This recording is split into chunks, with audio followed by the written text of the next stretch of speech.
Baik Bapak Ibu yang kami hormati, selanjutnya kita akan masuk pada acara Focus Group Discussion Electric Motor Show 2022. Dan acara seminar ini akan dipandu langsung oleh moderator kita, Dr. Insinyur Barman Tambunan, IPU.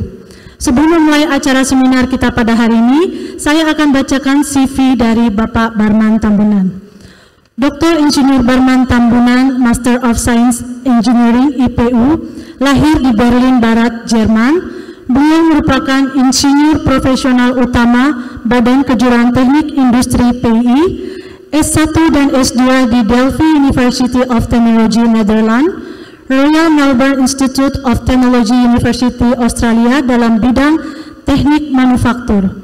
Dan pengalaman kerja beliau dalam desain dan rekayasa pengembangan pabrik gula modern dan terpadu, pembangunan pembangkit listrik tenaga sampah, pengembangan motor listrik, charging station KBLBB, dan pengkajian kehandalan ketersediaan perawatan keselamatan pada industri kereta api ringan di Indonesia. Baik Bapak Ibu yang kami hormati, kita langsung saja mengundang Bapak Barman Tambunan untuk memulai acara Seminar IMS 2022. Kami silakan.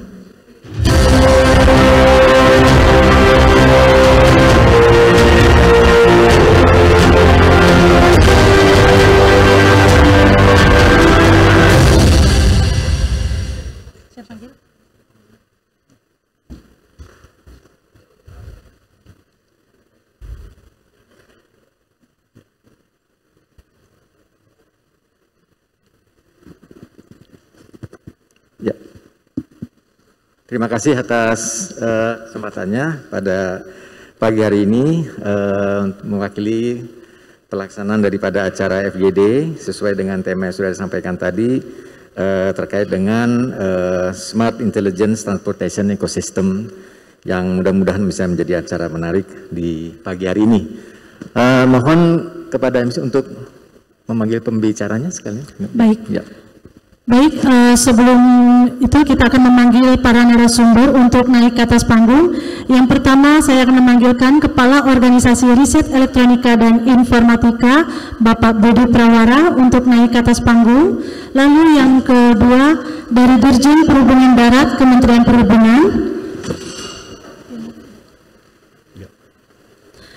Lalu yang ketiga dari Direktur Utama PT Indonesia Battery Corporation.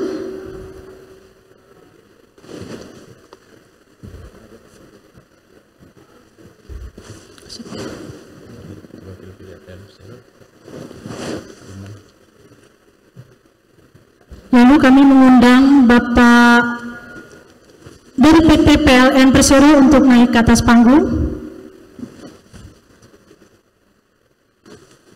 Lalu kami mengundang dari PT Pertamina Power Indonesia. Dan yang terakhir dari Dirjen Perhubungan Darat, Kementerian Perhubungan, dan Dirjen Ilmate, Kementerian Perindustrian. Baik, kami silakan kepada moderator untuk memulai acara. Ya, terima kasih atas kesempatannya dari MC untuk memulai acara FGD. Mohon izin saya buka masker, biasanya suaranya tapi agak jelas ya kayaknya, nggak apa-apa kali ya pakai masker juga ya. Oke, jadi sesuai dengan acara yang sudah disampaikan pada acara setelah soft launching ini, acara IMS 2022, kami juga sekaligus akan melaksanakan acara FGD. Sebenarnya ini adalah fokus group discussion yang khusus memang menguatkan ya, tema dari yang sudah kita sampaikan terkait dengan acara IMS 2022, di mana nanti kita akan membawa tema Strengthening Autonomous Ecosystem pada acara IMS 2022 nanti, di mana tahun 2021 kemarin kita menyampaikan tema mengenai e-mobility ya, di mana pada saat itu semua hal terkait dengan electric vehicle yang baik itu darat, laut, udara, kita berharap kita sudah masuk ke area itu. Nah sekarang yang kita sampaikan adalah sesuatu yang lebih advance gitu ya. Kita tidak bicara lagi tadi disampaikan oleh Bapak Kepala BRIN mengenai motor listrik ya, walaupun kita tahu itu masih menjadi hal yang harus kita kembangkan. Kita tidak bicara mengenai masalah baterai, tapi kita bicara mengenai hal yang mungkin kita lihat ke depannya, yaitu Smart Intelligence Transportation Ecosystem. Itulah yang akan kita bahas dalam acara FGD kita ini. Sudah hadir hari ini Pak Budi Prawara, makasih Pak, yang akan menyampaikan terkait dengan autonomous, smart transportation dan industri manufaktur. Kemudian dari Dirjen Ilmati yang mewakili Kementerian Perindustrian terkait dengan TKDN, tren perkembangan, dari industri EV, kemudian dari Dirjen Perhubungan Darat, Kementerian Perhubungan terkait dengan roadmap EV ya. Ini menjadi hal menarik untuk kita ketahui bagaimana ke depannya. Kemudian Pak Toto Nugroho, Direktur Utama PT Indonesian Battery Corporation, terkait dengan industri baterai hulu hilir ya. Saya banyak mengikuti dan membaca mengenai perkembangan industri baterai. Menarik, mudah-mudahan 2024 ya Pak ya, kita bisa menjadi salah satu negara yang menghasilkan industri dengan melakukan pengelolaan bahan baku lokal. Kita punya banyak sekali Pak ya, nikel limonit Pak ya, yang sebenarnya bermanfaat untuk pengembangan industri baterai ini. Kalau kita tidak manfaatkan akan menjadi, yaitu Pak, regulasi ini Pak yang perlu kita sampaikan. Kemudian dari PLN ada Bapak Vice President Strategi Marketing, Bapak Imam Paskayana ya Pak ya. Terima kasih Pak sudah hadir. Dan kemudian dari Direktur Utama Pertamina Power Indonesia Pak Danif Danu Saputro ya. Pak Reza ya, maaf. Pak Reza ya, oke. Pak Direktur Pertamina Power Indonesia Bapak Said Reza Pahlevi. Ya, oke. Terima kasih. Jadi sudah lengkap ini. Seperti biasa Pak, acara ini kita langsungkan dengan paparan. Mungkin saya pikir ya waktunya cukup. Mungkin saya pikir kita punya waktu 80 menit. Sekarang jam 10, harusnya 10.40 kita mulai, tapi sekarang sudah jam 11. Mungkin saya pikir kita beri waktu 10 menit ya Pak, maksimum itu Pak ya untuk paparan, dan nanti di akhir baru kita akan melakukan tanya jawab. Untuk kesempatan pertama, mohon izin kepada Bapak Budi Prawara selaku Kepala Organisasi Riset Informatika, Elektronika dan Informatika untuk menyampaikan paparan mengenai autonomous, smart transportation dan infrastruktur EV. 10 menit waktu dan tempat kami persilakan.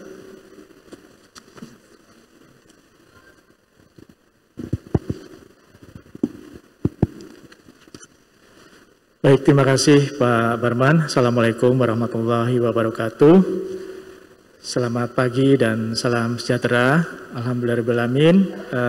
Pertama-tama saya mengucapkan terima kasih atas kesempatan di pagi hari ini untuk bisa sharing information ya terkait dengan riset dan inovasi sesuai dengan tema dari IEMS 2022, riset dan inovasi untuk kendaraan otonom ya, yang saat ini ya sudah sejak tahun 2020 ya kita melaksanakan riset di kendaraan otonom, dan pada kesempatan kali ini ada beberapa informasi yang akan saya sampaikan. Mungkin bisa diminta bantuan operator untuk bisa menayangkan slide saya.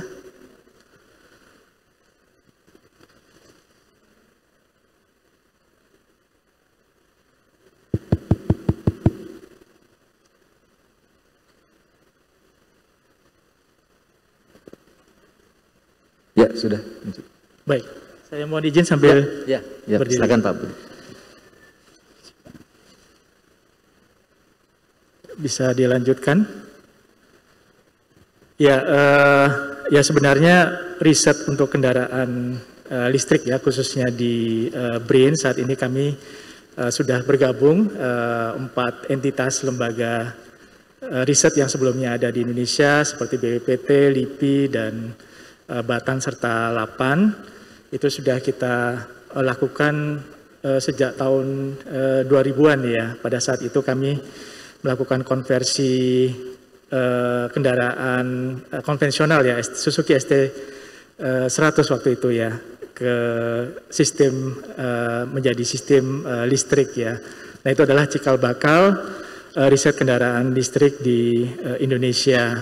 Dan sesuai dengan perkembangannya, seperti tadi yang sudah Pak Barman sampaikan, penguasaan teknologi kunci kendaraan listrik kemudian juga integrasi sistem kendaraan listrik beserta supporting beberapa pendukungnya seperti charging system, kemudian juga dan beberapa supporting yang lainnya. Nah, mulai tahun 2020 kami melakukan riset kendaraan otonom ya, yang melatar belakangi kegiatan riset ini adalah ya ada beberapa hal ya. Jadi seperti kita ketahui bersama saat ini kita sedang ini ya apa namanya energi ya, terutama terkait dengan energi kita saat ini untuk subsidi BBM dan LPG ya. Itu kalau menurut data pada tahun 2022 ini diperkirakan akan mencapai 149,37 triliun. Kemudian adanya Perpres nomor 5 tahun 2019 untuk percepatan program kendaraan bermotor listrik berbasis baterai. Dan mungkin yang terkini adalah dengan adanya Undang-Undang nomor 3 tahun 2022 tentang Ibu Kota Negara, di mana di dalam lampirannya di situ sudah ada semacam master plan ya terkait dengan sistem transportasi cerdas yang rencananya akan dibangun di Ibu Kota Negara Nusantara kita ya, di Kalimantan Timur, termasuk di dalamnya adalah bagaimana kita mengurangi kendaraan pribadi dengan kendaraan emisi zero ya atau nol, penggunaan kendaraan listrik dan juga beberapa kendaraan otonom. Nah, untuk mengurangi kendaraan pribadi ini rencananya ada juga yang dinamakan dengan sharing car nanti ya, sharing car yang akan mengantarkan penumpang dari misalkan dari kediamannya ke tempat di mana kendaraan transportasi yang lebih besar itu berada ya. Next. Nah, ini sekilas tentang level berkendaraan pada kendaraan otonomus menurut Society of Automotive Engineering, engineers ya, itu dikategorikan menjadi 6 level berkendaraan, mulai dari yang fully artinya kendaraan ini dikontrol secara penuh oleh pengemudi sampai dengan yang level 5 ini adalah level 5 ya, level 5 ini adalah full autonomous ya, di mana kendaraan dapat berjalan sendiri tanpa intervensi daripada pengemudi ya. Nah, sedangkan yang sedang kita kembangkan ini adalah kita masih dalam tahap semi otonom dan kita berharap ke depan kita bisa mencapai yang full otonom juga ya. Next. Nah, ini adalah roadmap dari pengembangan kendaraan otonom di BRAIN yang kita mulai pada tahun 2020, di mana ya pada awalnya yang kita kembangkan adalah yang dinamakan dengan LLM ya, atau singkatan dari Low Speed and Light Mass. Ini adalah tipe kendaraan single seater, di mana dengan tipe kendaraan kecil ini kita ya berbagai aktivitas riset untuk penguasaan teknologi kunci seperti bagaimana kita bisa mendeteksi objek dengan lidar, radar, dan kamera.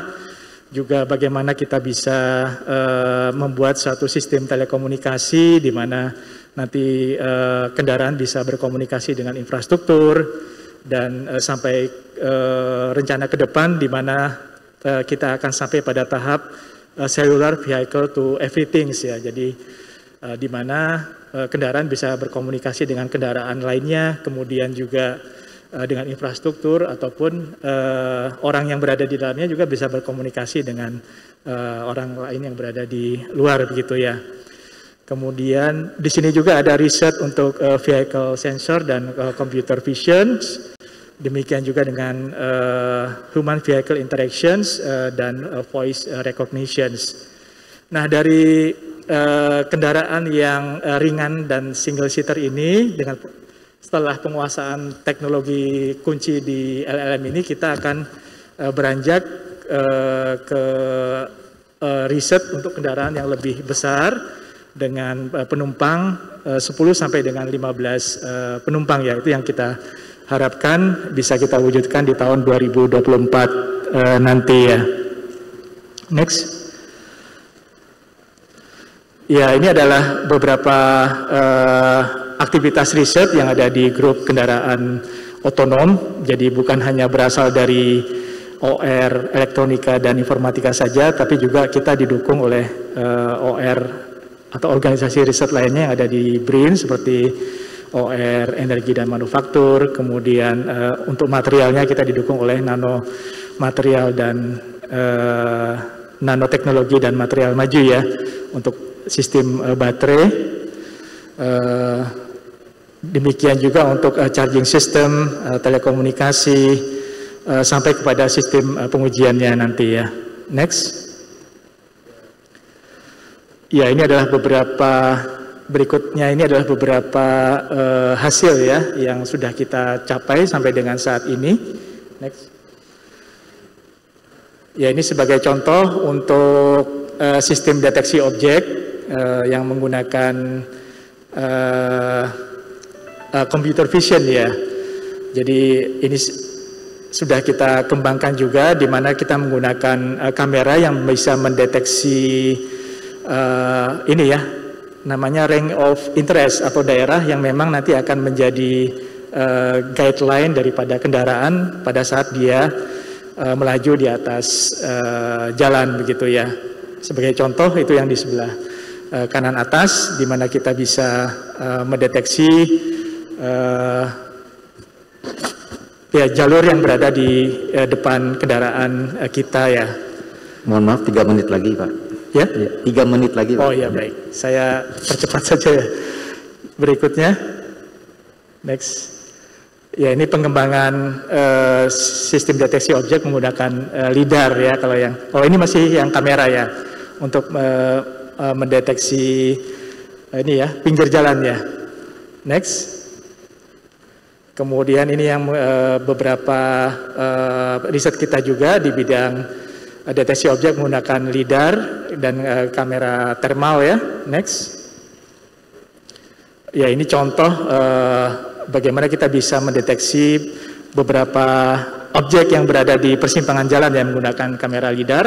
Next.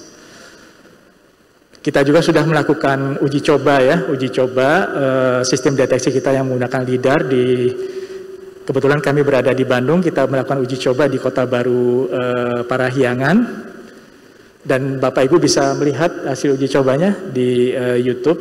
Next. Nah, untuk komunikasi antara pengemudi dengan kendaraan, kita kembangkan juga speech recognition ya. Bagaimana supaya suara dari pengemudi untuk memerintah kendaraan itu bisa dengan jelas tertangkap oleh sensor yang ada di kendaraan. Next. Kemudian ini adalah rencana uji coba lapangan kita. Rencananya akan kita uji coba di salah satu kampus kita yang berada di Cibinong ya, dengan membangun satu sistem telekomunikasi dengan menggunakan Wi-Fi berbasis Wi-Fi ASI ya. Next. Nah, jadi pengembangan teknologi kunci dari sistem otonom ini, teman-teman periset yang sudah melakukan, selain untuk keperluan kendaraan, bisa juga dikembangkan untuk kendaraan tipe yang lainnya ya, seperti yang sedang kita kembangkan ini adalah bagaimana kita bisa membuat semacam kendaraan otonomus kecil yang bisa membantu orang ya, mungkin di bandara itu dia bisa meletakkan kopernya di suatu platform, dan platform itu nanti akan mengikuti kita pada saat menuju ke suatu tempat. Next. Ya, ini sistem deteksi objek yang dikembangkan di EGV. Next. Kemudian selain otonom ada juga yang teleoperated ya. Jadi tidak semua kendaraan itu nanti bisa otonom, ada juga kendaraan tertentu yang mungkin harus dikendalikan, tetap dikendalikan oleh manusia. Nah, ini namanya teleoperated system, ini juga sedang kita kembangkan ya. Next. Ya, ini adalah kendaraan single seater yang saat ini sedang kita kembangkan. Jadi mulai dari proses desain sampai dengan prototyping. Next. Jadi ini kita namakan dengan MEVI, Micro Electric Vehicle ya. Jadi ini kendaraan single seaters. Saat ini sudah kita kembangkan teleoperated dan nantinya akan kita kembangkan menjadi fully autonom. Baik Pak. Next, sebentar. Next. Next, saya sampaikan satu slide saja. Next. Next. Ya, dalam kesempatan ini kami juga membuka kesempatan baik itu kepada rekan-rekan yang berasal dari government, kemudian dari mitra industri untuk bisa berkolaborasi dengan kita ya, sehingga ada beberapa topik yang mungkin bisa kita kerjasamakan ke depan dan harapan kami kendaraan ini bisa kita kembangkan bersama-sama. Mudah-mudahan ini bisa kita jadikan sebagai satu produk dalam negeri yang mungkin nanti bisa kita implementasikan di Indonesia begitu ya. Demikian mungkin dari saya, terima kasih. Mungkin nanti kita lebih akan banyak berdiskusi ya. Sekian, wassalamualaikum warahmatullahi wabarakatuh. Ya, terima kasih Pak Budi. Kita beri aplaus kepada Pak Budi Pak sudah menyampaikan terkait pengembangan teknologi otonomus Pak ya. Dan tadi terakhir ya Pak ditutup dengan open call kolaborasi ini mungkin yang penting nih Pak ya, sekaligus juga kita mengenai terbukanya BRIN ya Pak ya dalam melakukan kerjasama dalam rangka pengembangan teknologi tertentu, terutama teknologi maju nih Pak ya dalam rangka mendukung industri otonomus ke depannya. Dan saya pikir ini memang merupakan momen yang tepat ya, karena kalau kita bicara electric vehicle pasti yang kita lihat adalah bagaimana kemajuan teknologinya ya, pemanfaatan IoT dan sebagainya gitu Pak.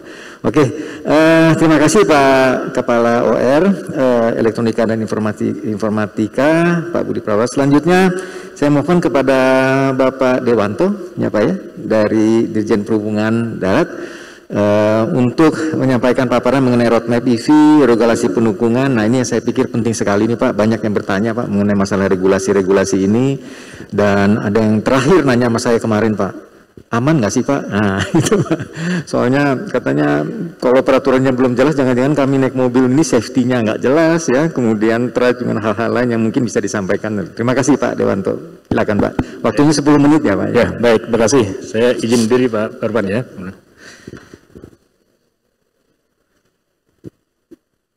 Selamat pagi Bapak Ibu sekalian.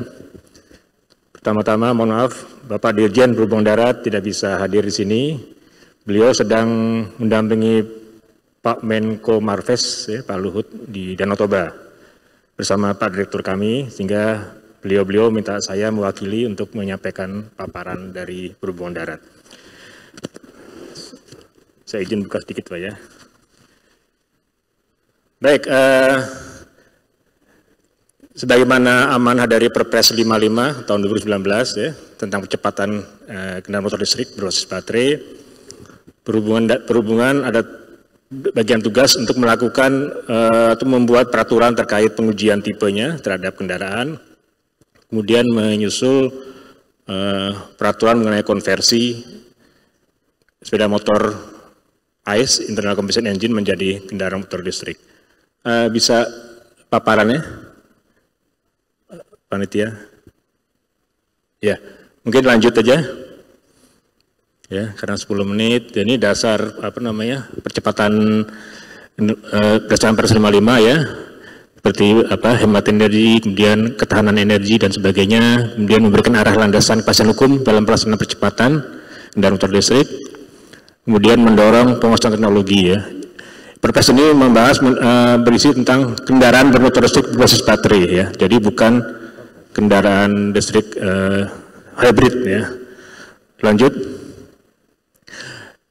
Ini dukungan Kementerian Perhubungan ya, percepatan program KBLBB dengan dasar Perpres 55. Kami sudah menerbitkan PM 65 tentang konversi sepeda motor ICE menjadi KBLBB, kemudian Permenhub nomor 87 tentang pengujian tipe fisik kendaraan motor KBLBB. Kemudian kami juga bekerjasama berkolaborasi dengan Kementerian Keuangan untuk adanya tarif yang lebih rendah atau insentif ya terhadap tarif PNBP untuk pengujian maupun sertifikat uji tipenya, dan terbitlah Peraturan Menteri Keuangan nomor 138.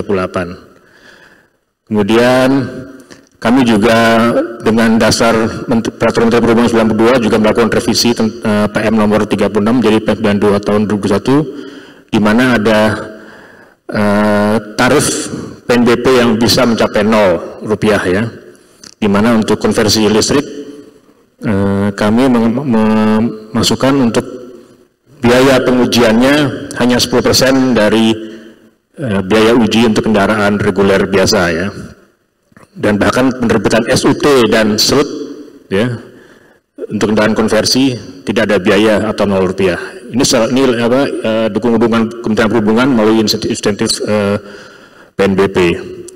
Kemudian kami sedang menyusun rancangan peraturan Menteri Perhubungan tentang konversi kendaraan motor selain sepeda motor ya. Tadi PM 65 adalah konversi untuk sepeda motor, dan rancangan berikutnya adalah konversi selain sepeda motor. Jadi mobil atau bus yang tadi berbahan bakar fosil bisa dikonversi menjadi berbahan listrik baterai ya.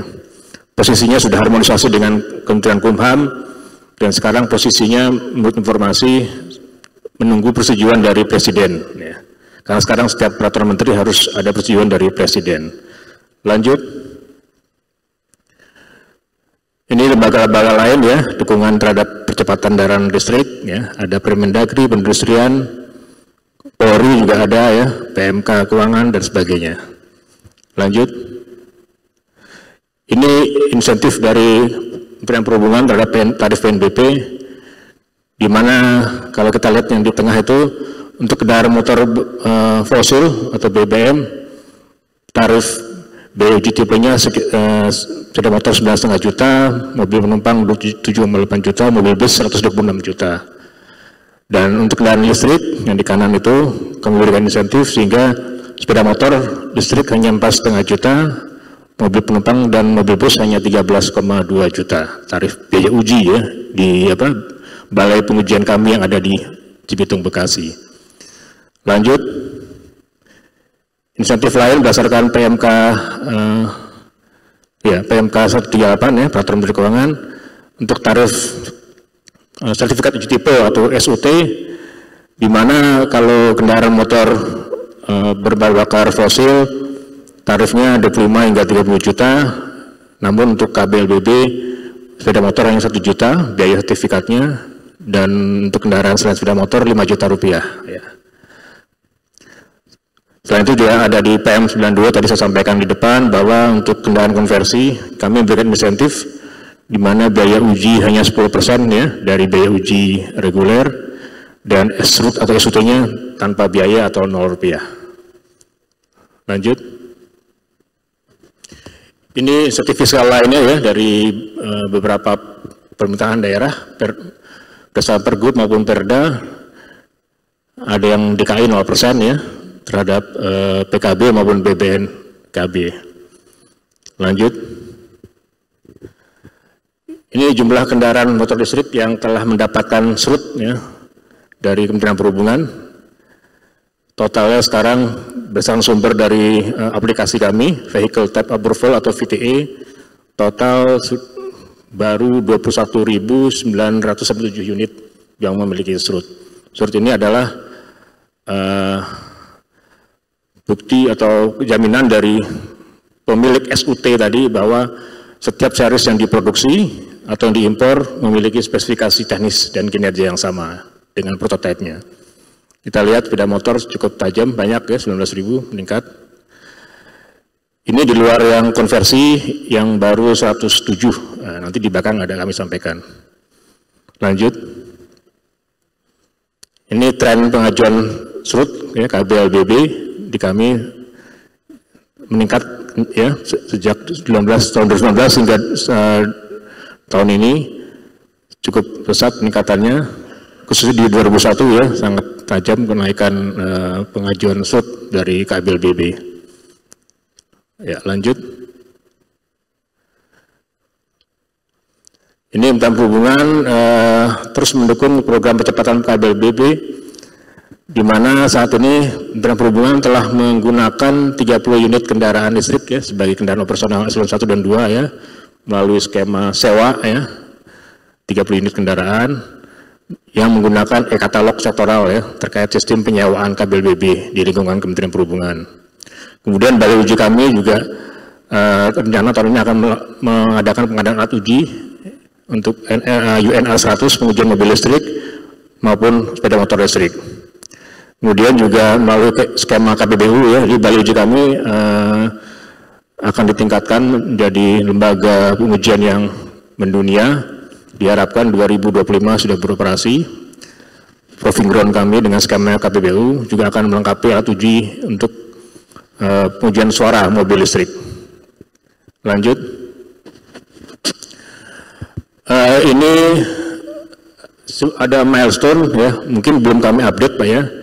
Terkait arahan pimpinan untuk menyusun roadmap terkait kendaraan operasional KL, ya, kementerian dan lembaga, kemudian pemerintah daerah, TNI dan Polri. Ini kami tahun lalu mengundang semua kepala biro umum kementerian KL, ya, KL dan lembaga, kemudian Pemda, TNI, Polri untuk mendata berapa jumlah kendaraan operasional di masing-masing KL tersebut.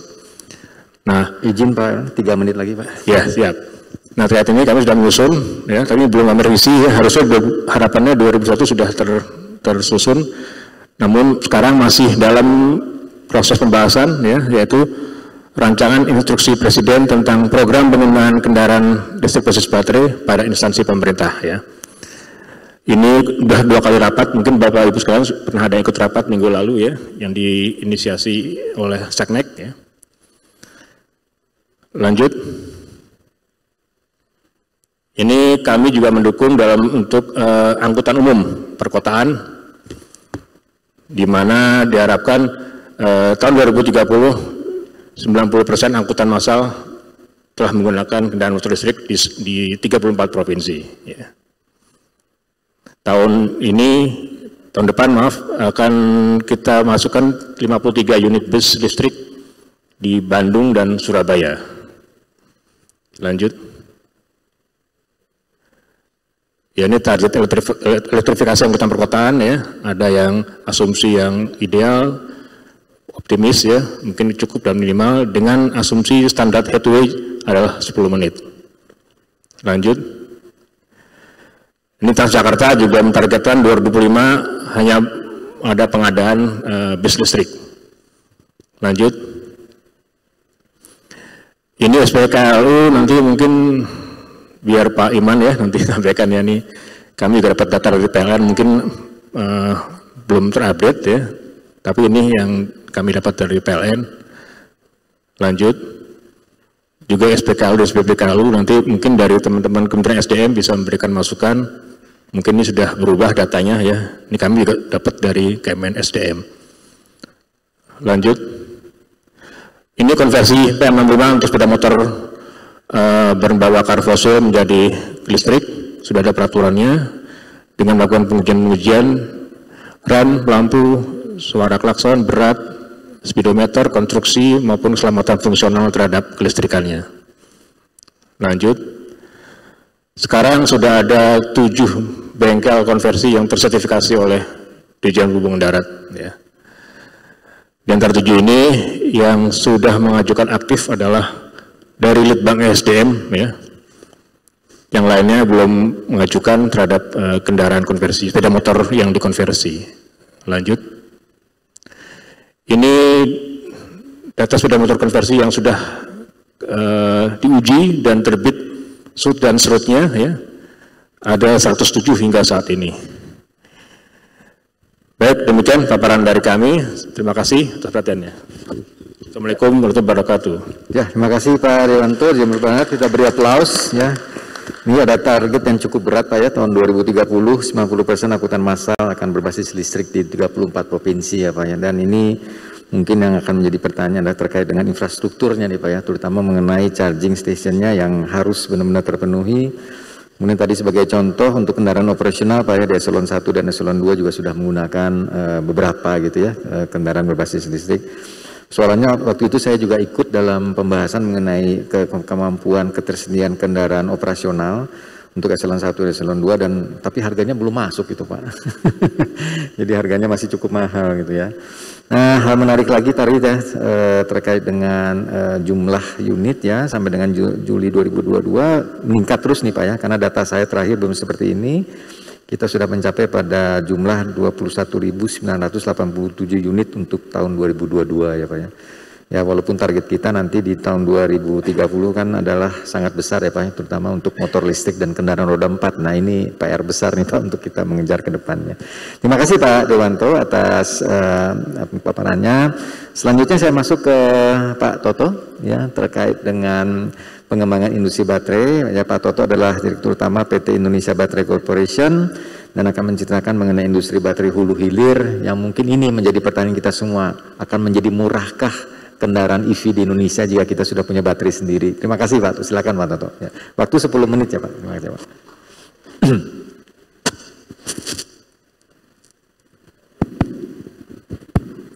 Baik, tolong ditampilkan slide-nya. Assalamualaikum warahmatullahi wabarakatuh. Bapak dan Ibu sekalian, Bapak-Bapak panel terhormat, Pak Parman, kami akan mencoba membawakan Bapak dan Ibu kenapa industri baterai Indonesia itu penting sama-sama kita implementasikan. Karena satu, terkait baterai sendiri, di EV-nya sendiri, biaya dari EV itu hampir 30-40% ada di baterainya. Nah, kita bisa nanti lihat apakah yang harus kita lakukan supaya industri ini antara industri baterai EV dan EV ekosistemnya terjalin dengan baik. Ya, slide. Jadi kenapa IBC didirikan? Kami baru didirikan 1 tahun dan kami juga bagian dari BUMN. Salah satu hal yang utama tentunya salah satunya adalah terkait isu lingkungan. Kalau kita lihat beberapa minggu lalu, Jakarta ini sudah di-vote sebagai kota dengan polusi paling buruk sedunia. Dan itu kita lihat langsung pas kendaraan-kendaraan kita ada di jalan, itu yang menyebabkan efek polusi di Jakarta. Kita bisa lihat ilustrasi, kalau kita menggunakan, tidak sadar nih sehari-hari kita menggunakan mobil kita, itu emisi kita hampir 4 ton. Kalau kita menggunakan EV, tapi basis produksinya masih misalnya dari batu bara, kita bisa mengurangi itu hampir setengahnya, sekitar 2 ton. Tapi paling ideal buat kita Indonesia adalah kalau kita menggunakan EV, berbasis EV baterai, dan menggunakan sumber dari renewable power. Nah, renewable power ini tentunya dari solar, panel, dari hidro, dan lain-lain, itu emisi kita mendekati 0. Itu yang sangat penting bagaimana EV baterai dan EV ekosistem adalah suatu hal yang tidak terpisahkan. Next slide. Kita lihat komponen EV baterai itu apa saja. Kita yang paling penting sekarang di Indonesia adalah kita dibeli sumber daya alam yang luar biasa. Hampir 24% nikel dunia ada di kita, dan ini bagian komponen yang terbesar dari katodanya. Next slide.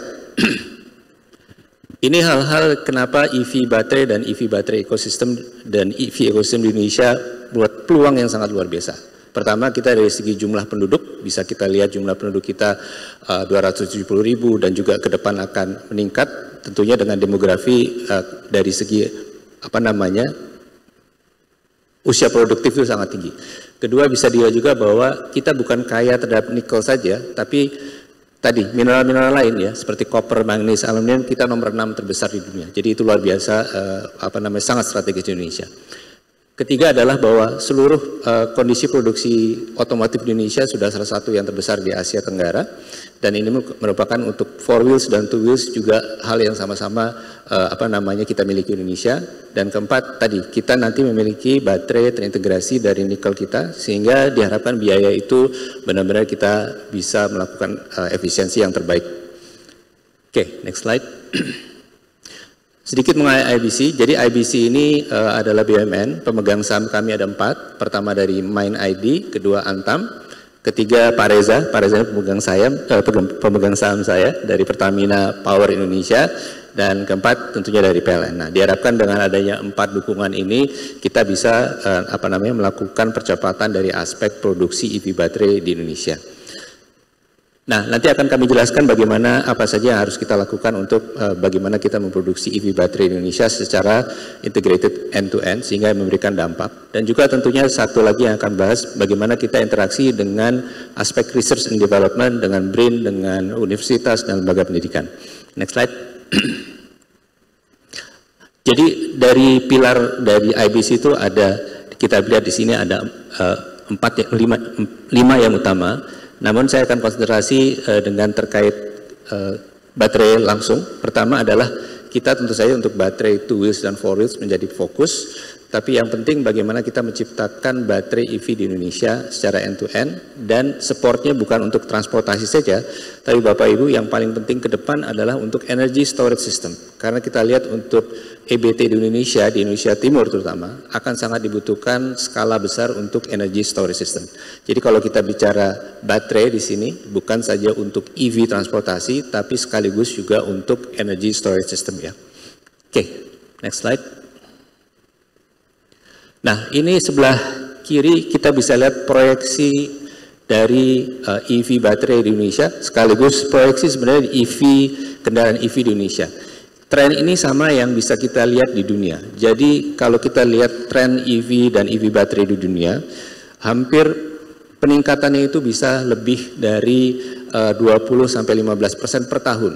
Jadi negara-negara di Eropa terutama, jadi EV sekarang paling besar adalah di Eropa, Cina dan Amerika Serikat. Nah, Eropa terutama mereka hampir langsung sekarang posisinya memban keseluruhan vehicle yang berbasis BBM. Secara gradual mereka cukup agresif, bahkan seperti Finlandia itu benar-benar di 2030 sama sekali tidak boleh ada kendaraan BBM, sehingga demand di sana sangat tinggi. Begitu juga untuk proyeksi di Indonesia, kita bisa lihat dengan dari segi pemerintah dan dari segi kebijakan itu diharapkan di 2035 itu penetrasi dari EV itu melebihi 30%. Dan ini yang akan kami coba lihat bahwa kita dalam melakukan ini tidak bisa sendiri, kita harus memiliki partner untuk meng-create baterai EV, baik partner strategis secara bisnis, tapi juga partner yang di bawah. Jadi dari segi R&D support, dari segi investment, dan juga bagaimana kita mengembangkan teknologi sendiri. Karena saya berikan informasi bahwa partner-partner bisnis ini dia tidak akan men-share teknologi. Jadi itu sesuatu yang harus kita kembangkan sendiri untuk memiliki kemampuan teknologi untuk mensupport EV baterai kita. Ya, next slide. Nah, ini yang kami sebutkan gimana kita membuat EV baterai itu tidak mudah. Jadi kalau kita lihat baterai itu kelihatannya kecil, tapi untuk kita membuat itu dari nikel kita sampai ke baterai EV membutuhkan berapa step utama. Pertama dari miningnya sendiri, itu nanti kerjasama dengan Antam yang memiliki mining, dengan IBC dan partner, dan juga selama ini kita melakukan refining. Jadi kita melakukan proses smelting, ada hydro dan pyro. Kalau hydronya untuk limonite, yang pyro untuk saprolet. Nah, setelah itu tentunya akan ada precursors. Precursors ini adalah sebenarnya yang ditaksir oleh partner-partner ini. Jadi bentuknya nikel sulfat. Setelah dari nikel sulfat, tentunya mereka pakai katoda, anoda, dan baterai cells. Yang penting di atas satu lagi Pak, yang buat sustainable yang bagus untuk Indonesia harus ada recycling. Jadi di bagian belakang kalau kita lihat ada recycling. Jadi recycling ini baterai-baterai yang sudah spent, biasanya dari baterai otomotif atau ISS, itu akan di-recycling kembali sehingga mineral utamanya bisa masuk lagi ke depan. Sehingga kita ada sustainability. Nah, partner yang besar yang sudah bekerja sama dengan kita ada dua. Pertama adalah CATL. CATL ini adalah perusahaan pertama terbesar di dunia dengan komposisi dari segi pasar segmen dia paling besar, nomor 1 CATL, kedua LGS. LGS ini dari Korea Selatan dan dia saat ini akan berinvestasi di seluruh mata rantai dari hulu sampai hilir. Kalau kita lihat total investment yang dari keseluruhan ini memang sangat besar dan sekitar total antara kedua ini 14 billion US ya, jadi sekitar 220 triliun. Angka yang sangat besar, angka yang sangat bagus untuk investment. Namun tadi ini yang suatu hal yang harus kita antisipasi, mereka akan produksi di Indonesia, tapi juga sebagian materi itu mereka akan ekspor untuk supply chain. Dan aspek teknologi tadi yang kami beri penekanan, mereka sangat menjaga teknologi karena mereka di sini semua cutting edge technology selalu mengembangkan dan untuk keterbukaan terhadap paten yang mereka miliki itu mereka sudah close dari sekarang. Jadi aspek penelitian dan pengembangan di Indonesia ini sangat penting. Oke, kemarin itu juga, jadi kita sudah melakukan framework signing di 14 April 2022, jadi ini adalah titik komitmen mereka untuk berinvestasi itu end-to-end. Karena buat mereka yang mereka taksir sebenarnya tambang kita ya, resources kita. Tapi kita paksakan, Kalian boleh dapat tambang kita, tapi kalian harus melakukan pengembangan sampai hilirisasi di Indonesia. Jadi tidak melakukan hilirisasi di negaranya sendiri. Oke. Total 3 menit lagi, Pak. Baik. Next slide. Nah, ini yang coba tadi kami sampaikan, saya buat penekanan lagi Bapak dan Ibu sekalian, terutama yang Bapak-Bapak dari institusi research, terutama dari BRIN. Kami bekerja sama sudah dengan beberapa institusi, dengan ITB, ITS, LPM, BRIN juga sudah kita lakukan dengan NBRI. Dan yang kita lakukan adalah bagaimana kita tadi mencapai teknologi yang benar-benar bisa kita kembangkan sendiri. Karena kalau saya lihat research yang sudah ada di Indonesia terkait baterai sudah sangat bagus ya terhadap basic chemistry-nya. Tapi waktu kita menuju komersialisasi, jadi menuju upscaling-nya sampai operasional, inilah yang perlu penekanan di aspek bidang research, dan juga kita juga dari industri masuk. Karena tidak murah, biasanya pilot plan dan lain-lain itu bisa 20-30 juta US ya. Nah, inilah kolaborasi yang sangat penting, kita mengembangkan kemampuan teknologi sendiri, tapi juga kemampuan produksi sendiri. Nah, ini yang menjadi salah satu strategi dan visi IBC ke depan untuk melihat bahwa kolaborasi dengan dunia research, dunia institusi, universitas sangat penting. Ya, next slide. Next slide. Ini yang sudah kami lakukan dengan kerjasama juga dengan beberapa universitas dan juga dengan komunitas research. Jadi kami sudah bisa memproduksi sekarang sederhana sebenarnya Bapak dan Ibu baterai sel, tapi ini baterai sel pertama buatan seluruhan dari Indonesia. Jadi kita dari segi aspek desain ini memang kita desain untuk gesits dan bisa dilihat di situ improvementnya. Jadi kita akan memiliki power lebih bagus. Terus untuk mereduce overheatingnya dan juga local manufacturingnya. Jadi dengan intinya tadi disebutnya bagaimana kita bisa mengurangi sampai hampir 15% dari segi biaya, sehingga itu yang membuat kita tadi industri EV di Indonesia bisa menjadi lebih kompetitif dan bisa digelar untuk keseluruhan lapisan masyarakat. Jadi ini salah satu yang sudah kita lakukan dan kita harapkan hal-hal seperti ini menjadi quick win untuk Indonesia ya di beberapa awal ke depan sambil menunggu yang baterai produksi dari tambang Indonesia. Ya, berikutnya. Oke, jadi ini slide kami yang terakhir, cuman ini magnitude kurang lebih manfaat buat Indonesia kalau kita mengembangkan EV industry end to end. Pertama dari segi GDP impact multiplier. Jadi kalau kita lihat impact ini terjadi karena kalau waktu kita menaikkan hilirisasinya, itu nilai dari nikel yang kita olah akan meningkat. Contohnya misalnya kita sampai smelting saja ya, itu bisa sampai 4-5 kali. Sampai precursor hampir 6 kali. Sampai katoda bisa hampir 8. Nah, sampai EV baterai dia bisa sampai 11 kali dari nilai nikel biasa. Nah, itulah nilai multipliernya. Jadi dihitung kemarin hampir 381 triliun sendiri dari efek multiplier peningkatan. Kedua dari peningkatan pekerja. Ini kemarin sudah kita hitung juga dari project yang end to end kemarin. Itu hampir 20-30 ribu tenaga kerja baru bisa kita create. Nah, satu hal yang mungkin juga penting, maaf pojok kanan di bawah. Satu, dari segi reduksi CO2.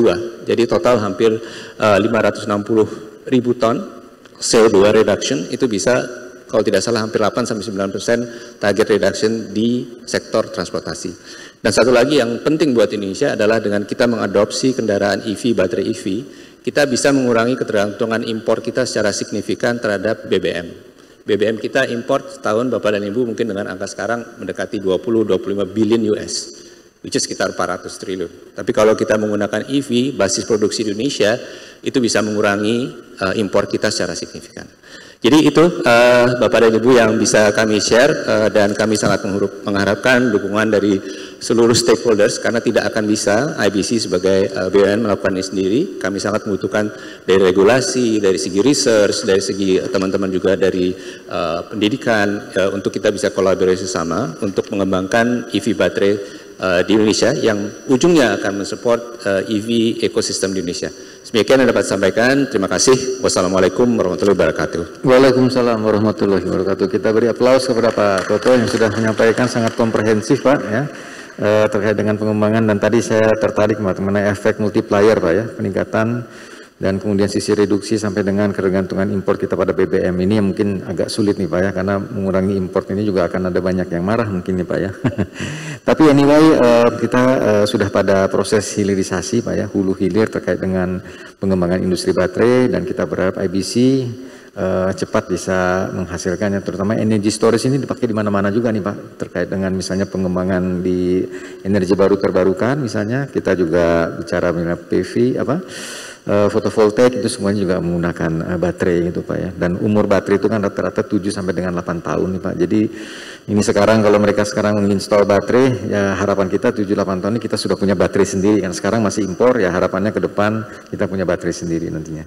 Terima kasih Pak Toto terkait dengan apa yang sudah disampaikan, dan yang saya catat juga adalah bahwa masih banyak sekali kemungkinan kolaborasi ya Pak ya, antara industri untuk bisa menghasilkan suatu riset bersama demi untuk peningkatan TKDN. Terima kasih. Selanjutnya saya lanjut ke PLN Pak, terkait dengan infrastruktur kelistrikan yang nanti akan disampaikan oleh Pak Imam Faskayana, Vice President Strategic Marketing dari PT PLN Persero. Waktu dan tempat kami persilakan 10 menit Pak. Terima kasih.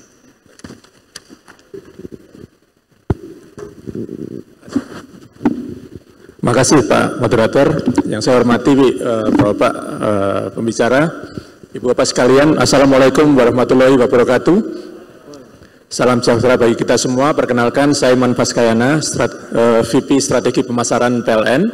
Hari ini kami mewakili Pak Bob Saril selaku Direktur Niaga dan Manajemen Pelanggan. Pak Moderator mohon izin, karena saya orang pemasaran, nanti saya pakai bahasa-bahasa pasar Pak ya, bahasa pemasaran di forum yang sangat ilmiah dan saintifik ini Pak. Dan mungkin kalau ada pemilihan diksi yang kurang benar, kurang tepat, saya mohon dimaafkan Pak. Terima kasih. Silakan Mas Fikri, kami akan membawakan dukungan PLN dalam pengembangan kendaraan listrik di Indonesia. Silakan. Kami akan cepat aja karena waktunya hanya 8 menit. Silakan Mas. Percepat. Ini adalah latar belakang ya, latar belakang, tapi saya nggak tahu kenapa ada di depan latar belakangnya. Karena kita yang jelas PLN diberi tugas oleh Presiden atau pemerintah, diberikan penugasan untuk mengembangkan EV sebagai salah satu implementasi dari transisi energi yang pernah dibicarakan di forum internasional, yaitu di COP Glasgow ke-26. Lanjut Mas. Tentu saja salah satu pilihan adalah di kendaraan listrik, di mana negara akan mengamankan devisa sebesar 2044 triliun, tadi sudah dibicarakan. Lanjut aja, ini toh sudah pada tahu. Kalau mengenai EV, electric vehicle, tentu saja dalam penurunan karbon itu lebih baik dibandingkan dengan ICE, yaitu 1,27 kg karbon dioksida. Tentu saja ini juga sudah banyak yang tahu juga kenapa semua orang larinya ke EV. Lanjut. Ini juga di mana potensi penurunan emisi CO2 Indonesia diberikan target sampai tahun 2050 sebesar 365,5 ton ya. Lanjut Mas. Nah, ini adalah contoh-contoh kegiatan PLN dalam mendukung kegiatan listrik. Yang pertama adalah peresmian ultra fast charging yang pertama di Indonesia. Ini dalam rangka mendukung G20 yang akan diselenggarakan di Bali. Fast charging ini diresmikan oleh Bapak Presiden bersama dengan beberapa menteri dan juga Kapolri serta Panglima ABRI, di mana dilakukan di bulan Februari. Ini adalah tonggak sejarah baru bagi Indonesia, di mana kita memulai menggunakan ultra fast charging electric vehicle. Lanjut. Kegiatan-kegiatan juga dilakukan oleh PLN mendukung, yaitu dari sisi, kalau tadi fast charging, ini dari sisi vehicle-nya, yaitu bagaimana kendaraan-kendaraan electric vehicle ini didorong nanti arahnya lebih murah. Lanjut. Ini juga kita juga mendukung program pemerintah untuk meningkatkan TKDN dari kendaraan listrik itu sendiri. Salah satunya adalah mendukung pengembangan Hyundai di Indonesia. Lanjut. Ini Bapak Ibu kami sampaikan bahwa PLN secara garis besar konsepnya adalah seperti ini, di mana PLN itu sebetulnya hanya ngurusi listrik aja, 35 gigawatt, yang ini juga merupakan program atau penugasan dari pemerintah, tetapi di dalam rangka untuk meningkatkan atau menyerap energi sebesar 35 gigawatt ini salah satunya adalah melalui pengembangan ataupun bisnis kendaraan listrik. Ini beberapa hal yang dipikirkan oleh PLN, jadinya banyak hal ya, tidak hanya masalah listrik, tetapi ekosistemnya harus dipikirkan oleh PLN. Sebetulnya secara garis besar, PLN ini diberi punya challenge ya atau tantangan. Pertama dari sisi pengguna kendaraan listrik itu sendiri, kemudian dari sisi penyedia, yaitu penyedia SPKLU atau charging itu sendiri. Jadi kami harus memikirkan bagaimana charging services, kemudian juga memikirkan pula bagaimana digitalisasinya, yaitu mobility service provider. Kami juga harus memikirkan tempatnya di mana, kami juga harus memikirkan kondisi regulasinya. Kami juga harus memikirkan bagaimana ini bisa di-share bersama-sama gitu ya. Apakah melalui program kemitraan, bagaimana kita juga mendukung fleet management dan sebagainya, dan juga kami juga sampai ke arah baterai juga. Ujung-ujungnya sih semuanya ke listrik gitu ya, tapi kami harus berpikir ke semuanya. Sehingga paling tidak kalau di sisi penyedia atau elektrik charging itu dua sisi, yaitu sisi dari SPKLU dan juga sisi dari SPBKLU. SPKLU-nya sendiri ke arah mobil itu masih dibagi dua, penyedia di SPKLU sendiri dan juga home charging, jadi untuk penyedia maupun untuk pengguna kendaraan listrik. Kalau untuk SPBKLU kita juga memikirkan bagaimana ikut serta dalam memasyarakatkan motor listrik supaya motor kendaraan biasa pindah ke motor listrik dengan menyediakan SPBKLU. Lanjut. Ini adalah produk-produk yang disiapkan oleh PLN. Seperti kami katakan tadi, ada dua sisi hal yang dipikirkan oleh PLN ya. Pertama, yang di atas ini untuk pengguna atau orang yang menggunakan kendaraan listrik. Ya, kita siapin juga produk-produknya. Kemudian yang bawah ini adalah untuk yang akan menjadi penyedia charging. Nah, ini sebuah paradoks sebetulnya ya, sebuah paradoks yang berbeda atau ambiguity. Yang di atas itu maunya pokoknya murah, ya. Yang di atas ini kelompoknya Bang Eri, Bang Fitra Eri ya. Yang penting saya punya mobil listrik murah, kalau bisa charging murah, itu semboyan-semboyannya. Tetapi yang di bawah ini tentu saja kalau dibuat murah pasti nggak untung. Yang di bawah bagaimana kembaliannya cepat. Ya, yang di bawah mikirkan cuan, yang di atas mikirnya murah. Nah, ini sebuah tantangan bagi PLN untuk bisa mengelola dua-duanya, dua sisi ini, Bapak Ibu. Ini sebuah paradok, sehingga di atas kami siapin aplikasinya berupa charge in, dan ini juga mendengar suara pelanggan. Kalau charge in, Mas, kalau bisa itu kami tahu di mana letak pom bensinnya. Mohon maaf ini pakai istilah SPKLU-nya, misalnya demikian. Terus di mana kami dapat insentif apa kalau kami memberi mobil listrik, disediakan. Jadi kita kalau mau pasang baru di rumah khusus untuk pengguna mobil listrik ya, di garasinya itu diberikan insentif, yaitu diskon. Kalau untuk yang satu pasang hanya bayar 150.000, kalau yang untuk 3 pasang hanya 450.000. Ini sangat murah dibandingkan dengan harga normal. Kalau penyambungan baru ya, itu juga kita kasih insentif 850 dan 350.000. Nah, untuk home charging sendiri di overnight charging kita kasih diskon 30% pada diskon di malam hari, yaitu saat dia melakukan overnight charging. Semuanya disediakan sama PLN. Nah, kalau untuk di atas ini, kalau kita buka PLN Mobile, itu ada aplikasinya kita siapin yaitu Charge In. Kalau tadi di bawah, ini untuk pengguna, kita siapin EV Marketplace, yaitu sebuah aplikasi juga untuk seller ya, untuk seller. Kalau dia mau menjadi partnership SPKLU PLN, kemudian partnership dari SPBKLU PLN. Dan ini dua-duanya disiapkan sama PLN. Kalau di atas bicara murah, kalau di bawah bicaranya cuan. Dua-duanya disiapin sama PLN. Lanjut Mas. Kalau kita bicara SPKLU sendiri atau itu kalau milik PLN tentu saja sampai saat ini ya, sampai bulan Juni kita mempunyai 129 unit yang tersebar di seluruh beberapa pulau di Indonesia. Dan ini memang masih jauh dari harapan kami gitu ya. Nanti kami akan berikan peta jalannya. Nah, oleh karena itu kami juga menggandeng partner. Ini juga keinginan PLN sekaligus juga keinginan daripada masyarakat ya. Tadi barusan ngobrol aja sudah ada ditanya, Mas, kira-kira apa yang menjadi bisa dikerjasamakan? Adakah kemitraan dari PLN? 3 menit lagi Pak. Siap.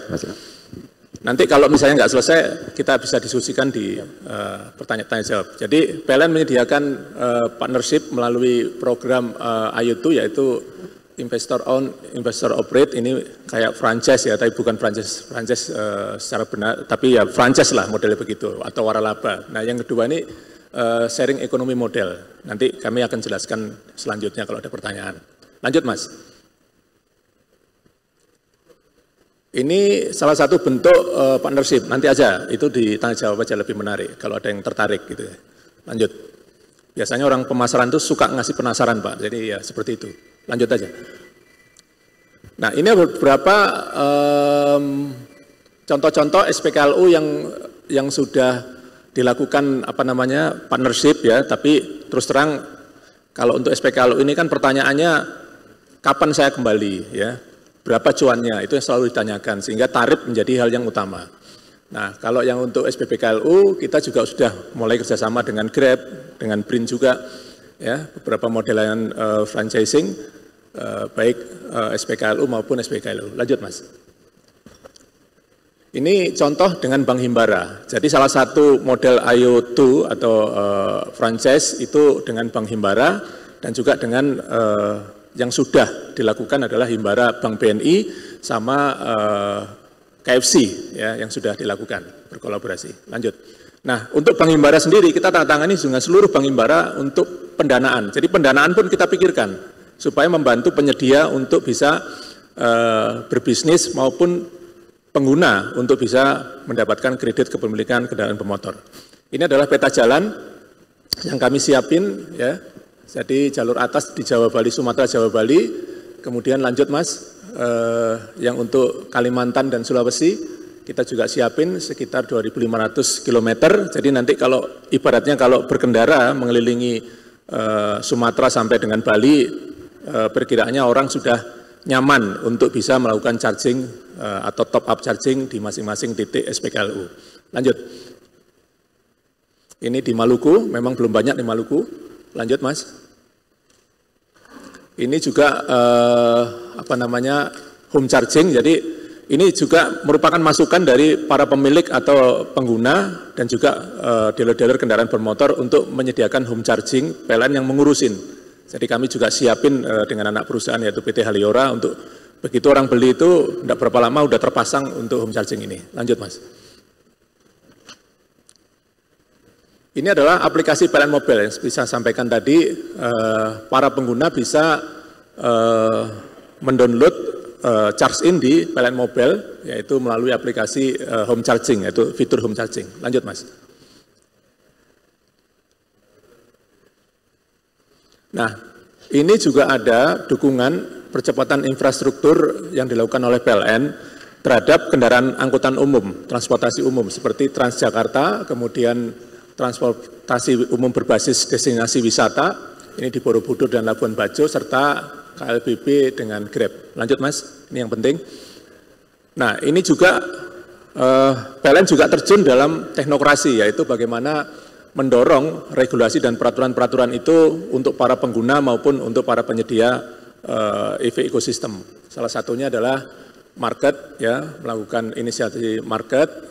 Kalau bisa itu semua BUMN, BUMD atau pemerintah itu juga sudah mulai menggunakan kendaraan listrik dan sebagainya, memberikan insentif, kemudian seperti ganjil genap dan sebagainya. Ini juga merupakan pemikiran kami juga. Lanjut. Nah, ini yang menarik untuk para penyedia. Waktunya, kami sedang, Pak. sudah habis, Iya, mendorong angka rupiahnya ini, Pak, supaya menarik untuk para pengguna atau investor. Terima kasih, waktu saya kembalikan. Assalamualaikum warahmatullahi wabarakatuh. Waalaikumsalam warahmatullahi wabarakatuh. Kita beri aplaus kepada Pak Imam, banyak sekali informasi nih Pak ya. Tadi justru yang pas menarik yang harga tadi Pak sebenarnya Pak ya. Tapi mungkin untuk penasaran Pak, acara tanya jawab nanti bisa kita jadikan sebagai ininya. Dan tadi ada usulan regulasi dari percepatan program kendaraan listrik dari PLN, menarik. Kemudian jumlahnya Pak ya. Sebenarnya memang saya lihat untuk unitnya ini masih kurang ya Pak ya, terkait dengan charging dan sebagainya. Dan saya lihat juga kita juga banyak Pak mendiskusikan di BRIN terkait dengan charge in Pak, karena kebetulan di BRIN kita mengembangkan charging station monitoring system yang salah satunya sudah kita lakukan beberapa lama, dan ini memang mencoba untuk mengintegrasikan gitu Pak ya beberapa sistem yang ada. Dan salah satu isunya itu adalah mengenai masalah database Pak ya, di mana jangan sampai nanti begitu kita menggunakan aplikasi, database ini karena dipakai oleh beberapa provider, database-nya jadi kemana-mana gitu Pak ya. Nah, pelindungan hal ini yang mungkin menjadi salah satu menarik untuk kita jadikan sebagai pertanyaan. Oke, dan terima kasih Pak Imam. Lanjutnya terakhir dari PT Pertamina Power Indonesia, Pak Said Reza Palevi ya Pak ya, mohon izin untuk bisa menyampaikan terkait materi paparan terkait dengan SPKLU dan SPBKLU yang mungkin ini juga lebih ke arah bagaimana kesiapan dari Pertamina sendiri ya dalam mengintegrasikan SPBU yang ada saat ini. Terima kasih, silakan Pak, 10 menit waktunya. Bismillahirrahmanirrahim. Assalamualaikum warahmatullahi wabarakatuh. Selamat siang. Terima kasih Pak Barman sudah mengundang kami. Saya mewakili Pak Dirut, Pak Danif yang sedang berhalangan. Silakan slide-nya disampaikan. Jadi kalau untuk Pertamina sebenarnya EV ini ada dua sisi gitu ya. Satu sisi sebagai ancaman kami karena memang sudah puluhan tahun Pertamina itu berbisnis di energi fosil, tapi sejak ya beberapa tahun belakangan ini gencar sekali promosi dari energi terbarukan gitu ya, bukan hanya EV tapi energi terbarukan secara umum. Khususnya di EV memang Pertamina melihatnya ini satu tantangan, ancaman, tapi di sisi lain adalah opportunity sebenarnya. Dan Pertamina selaku BUMN yang memang ditugasi diberikan amanah oleh undang-undang yang memiliki peran untuk masuk ke sektor-sektor yang belum dikuasai atau belum dimasuki oleh sektor-sektor swasta, Pertamina harus menjadi pelopor, menyediakan barang dan jasa. Sejak dulu itu memang perannya kita di BUMN gitu. Nah, khusus di EV ecosystem ini, memang ada dua faktor yang menjadi trigger kita untuk mau tidak mau, suka tidak suka untuk mengantisipasi going concern-nya sebuah perusahaan untuk masuk ke sektor EV gitu. Jadi ada next coba. Yang pertama itu challenge kita dari sisi internal gitu. Memang di sektor fosil ini, oil sudah decline sejak tahun 2000-an itu sudah decline. Yang di tahun 90-an kita punya produksi 1,5 juta barrel, hari ini hanya sekitar 800 ribu barrel saja per hari di Indonesia gitu. Dan di sisi eksternalnya dari global, tekanan-tekanan global terhadap karbon ini luar biasa gitu. Penghasil karbon. Dan memang kita punya target gitu ya, di tahun 2030 dunia itu sudah nanti di tahun 2050 untuk menjaga kenaikan suhu 1,5 derajat Celcius gitu, agar bumi ini tetap layak untuk dihuni. Dan ratusan negara juga sudah punya komitmen untuk menurunkan carbon emission-nya, methane emission-nya di tahun 2030 itu sekitar 30%, start dari tahun 2020. Dan beberapa negara, puluhan negara juga sudah berkomitmen untuk menghasilkan kendaraan yang berbasis EV gitu. Jadi mau tidak mau kita di Indonesia semuanya, bukan hanya Pertamina tentunya, semua stakeholders yang terkait yang bisa mendukung ekosistemnya EV ini untuk bekerja bersama-sama. Makanya pada kesempatan kali ini saya pikir adalah kesempatan yang baik untuk kita saling bersilaturahim, mengemukakan ide apa sih yang sedang kita lakukan gitu ya. Jadi next coba. Pertamina Power Indonesia berdiri di tahun 2020 sebagai subholding, tadi yang sudah disampaikan juga oleh Pak Toto. Kita termasuk subholding yang paling bungsu di Pertamina, karena bidang usahanya itu berbeda sekali dengan induknya atau dengan saudara-saudaranya yang lain. Kita fokusnya di bidang power, ya, kita punya satu portfolio di Cilamaya, Jawa 1 Power, lumayan besar, itu menghasilkan listrik kurang lebih 1,8 giga lah kapasitasnya. Lalu yang lainnya portfolio kita ada di New and Renewables Energy. Jadi hanya bergerak di bidang New and Renewable Energy. Jadi tidak lagi membahas fosil kecuali power, karena itu clean gitu ya. Nah, portfolio kita antara lain itu ada geothermal. Jadi kalau bicara renewable, sebenarnya Pertamina itu sudah masuk ke sektor itu 1 abad lalu, Pak. Kalau saya lihat. Karena di abad 19 terjadinya, di tahun 1982, itu Kamojang, geothermal, dibor menghasilkan uap, dikonvert menjadi listrik. Jadi itu tahun 1982, jadi abad 20 Pak. Kalau sekarang udah abad 21 gitu ya. Kapasitasnya sekarang sudah 375 megawatt, itu di Kamojang. Nah, geothermal itu salah satu grup kita, di Pertamina Geothermal Energy, kapasitasnya sekarang sudah 600, kurang lebih 650-an lah megawatt gitu. Dan PLN adalah sebagai customer kami, prime customer kami.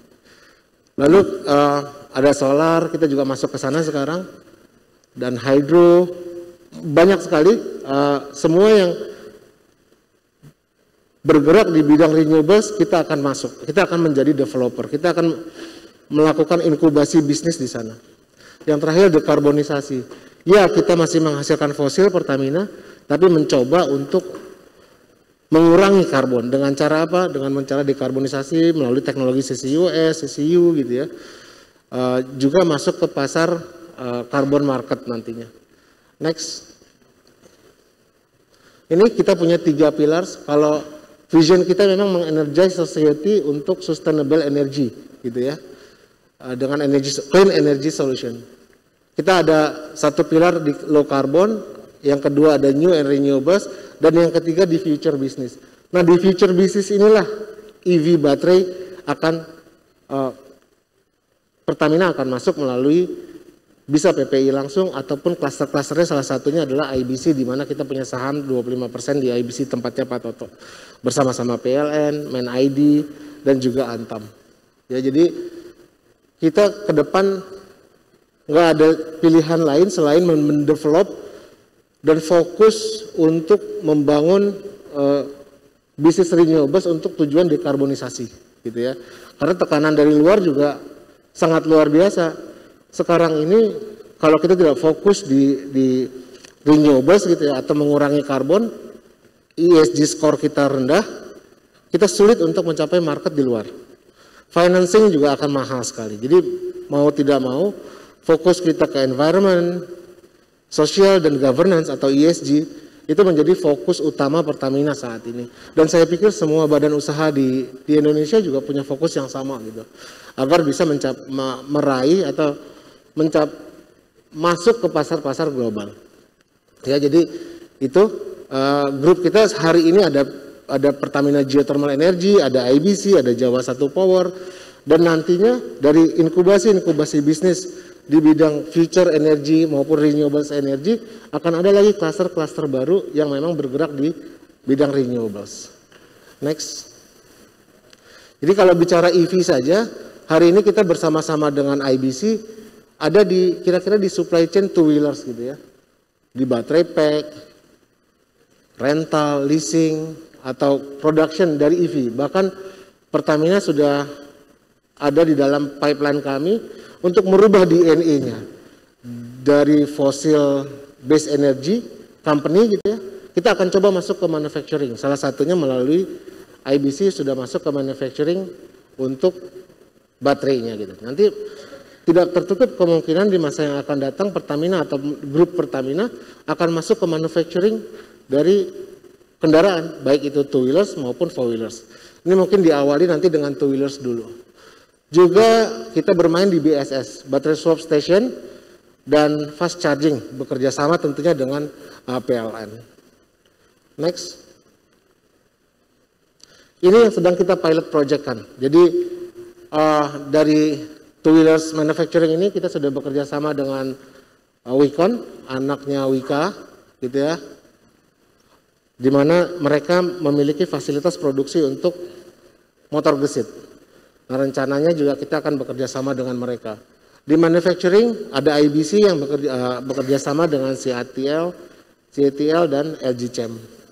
Di EV Energy Infrastructure kita bekerja sama dengan Gojek, dengan Grab, dengan Gogoro gitu ya.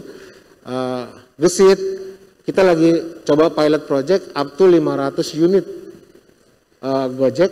Kenapa kita pilih Gojek? Karena memang mereka utilisasi dari kendaraannya cukup tinggi perharinya gitu. Jadi kita punya 14 unit BSSS yang tersebar di kurang lebih 10 SPBU Pertamina bersama-sama dengan subholding yang lain Patra Niaga yang memang memiliki infrastruktur atau channel SPBU itu. Lalu kita punya yang kedua 6 unit untuk charging mobil gitu ya. Ada di 6 SPBU yang sudah kita implement. Next. Ini lokasi-lokasi baterai swap maupun charging station untuk four wheelers. Ada sekitar 10, tapi akan terus tumbuh dan berkembang ke depannya. Next. Ini komitmen kita, jadi untuk EV ini atau renewables, Pertamina akan mengembangkan terus networknya dengan perusahaan-perusahaan yang memang memiliki teknologi, memiliki financing, dan experience tentunya. Kita akan menggunakan semua channel yang ada di Pertamina ini. Kita memiliki hampir 7.000 SPBU dan channel-channel lainnya, baik itu di agennya gas gitu ya. Dan tapi tidak tertutup kemungkinan ke depan kita akan bekerja sama dengan outlet-outlet seperti Alfamart, Indomart gitu ya. Karena ke depan itu saya lihat BSS ini tidak harus di SPBU tapi bisa di mana-mana. Ya, untuk product development juga kita akan bekerja sama dengan OEM untuk mengembangkan EV produk di Indonesia. Dan tentunya hal ini bisa tercapai kalau ada kolaborasi dengan seluruh stakeholders, baik dari pemerintah, dari badan usaha, tentunya dari PLN, dari pihak regulasi. Karena saat ini yang kita perlukan sebenarnya adalah regulasi dan standar sih Pak sebenarnya. Agar ini bisa berkembang. 2 menit lagi. Mungkin itu saja yang dapat kami sampaikan. Terima kasih banyak atas waktunya. Billahi taufiq wa hidayah. Assalamualaikum warahmatullahi wabarakatuh. Waalaikumsalam warahmatullahi wabarakatuh. Terima kasih Pak Syed Reza Pahlavi yang sudah menyampaikan terkait bisnis ya. Terakhir juga saya baca ini ada design and produce electric vehicle product ya, that fit market in Indonesia. Ini mungkin bisa dikerjasamakan juga nih Pak dengan BRIN. Tapi saya pikir antara BRIN dengan Pertamina kita juga sudah ada beberapa hal yang telah kita lakukan ya, terutama terkait dengan pengembangan SPKLU Pak ya, karena kita ada di MT Haryono yang sudah kita kembangkan, yang saat ini juga ada kajiannya mengenai melihat bagaimana sih kira-kira penggunaannya ya, bagaimana klien atau pengguna melihat pemanfaatan SPKLU saat ini gitu ya, apakah ketertarikannya memang ada, kemudian apakah memang tempatnya juga sesuai dan sebagainya. Ini memang menjadi kajian saat ini dan mudah-mudahan tahun 2022 makin banyak lagi ada beberapa kegiatan kajian tidak hanya mengenai teknologinya saja Pak, tapi juga bagaimana sebenarnya baik dari sisi bisnis maupun dari sisi pemanfaatannya gitu ya, sehingga orang tahu kegunaannya apa, memanfaatkannya bagaimana dan bagaimana juga melihat benefit sehingga bisnisnya juga semakin meningkat. Ya, terima kasih. Kita beri aplaus kepada 5 narasumber kita yang sudah menyampaikan paparannya. Saya masih punya waktu sekarang jam 12.18. Mungkin kita buka sesi tanya jawab, haruslah ada sesi tanya jawab saya pikir. Mungkin 15 menit ini kita sediakan waktu untuk memberikan pertanyaan kepada para narasumber kita sampai jam 12.30. Mungkin saya buka ada 5 pertanyaan gitu yang bisa disampaikan, dan nanti mungkin kepada siapa nanti saya catat biar nanti langsung dijawab. Mungkin bisa dijawab juga oleh beberapa narasumber sekalian gitu. Silakan yang ingin memberikan pertanyaan untuk meraise hand dan menyebutkan nama dan dari mana.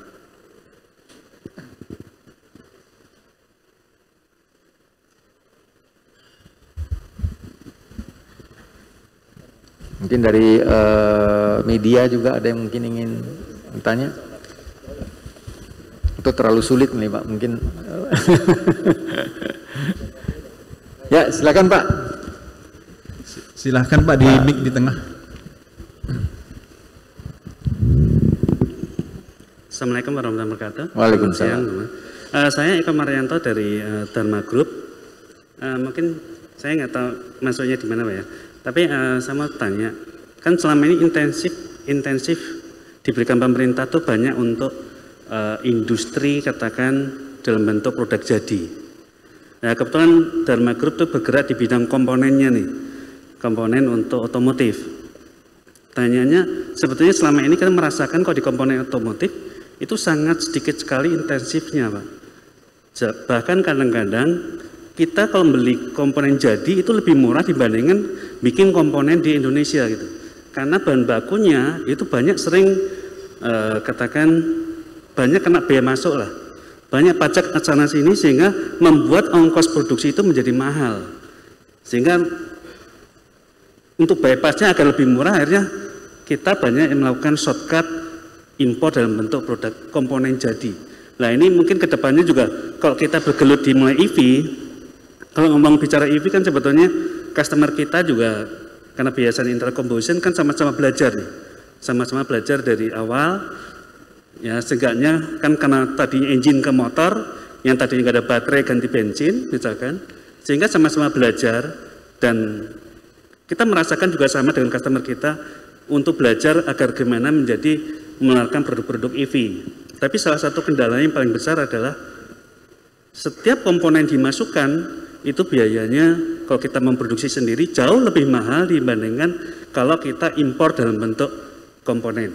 Ya misalkan contoh untuk baterai station charger itu mungkin kalau beli inverter lebih murah dibanding bikin inverter di Indonesia gitu. Nah ini kedepannya akan seperti apa? Apakah untuk industri komponen ada nggak untuk intensif dari pemerintah agar industri komponen inilah yang akan nanti menyuplai, katakan produknya boleh apa aja banyak, tapi industri komponen juga dari Indonesia, bukan dari luar. Kalau dari luar kan sama aja, hanya memindahkan, katakan di sini assembling aja gitu. Ya mungkin dari saya sekian, terima kasih. Terima kasih Pak dari Dharma Group ya, pertanyaannya mungkin cocok kepada Dirjen Perhubungan nih Pak ya, kepada Pak Dewanto sepertinya karena dari Kementerian Perindustrian tidak hadir. Ada lagi yang ingin menyampaikan pertanyaan? Ya silakan. Ya, Pak.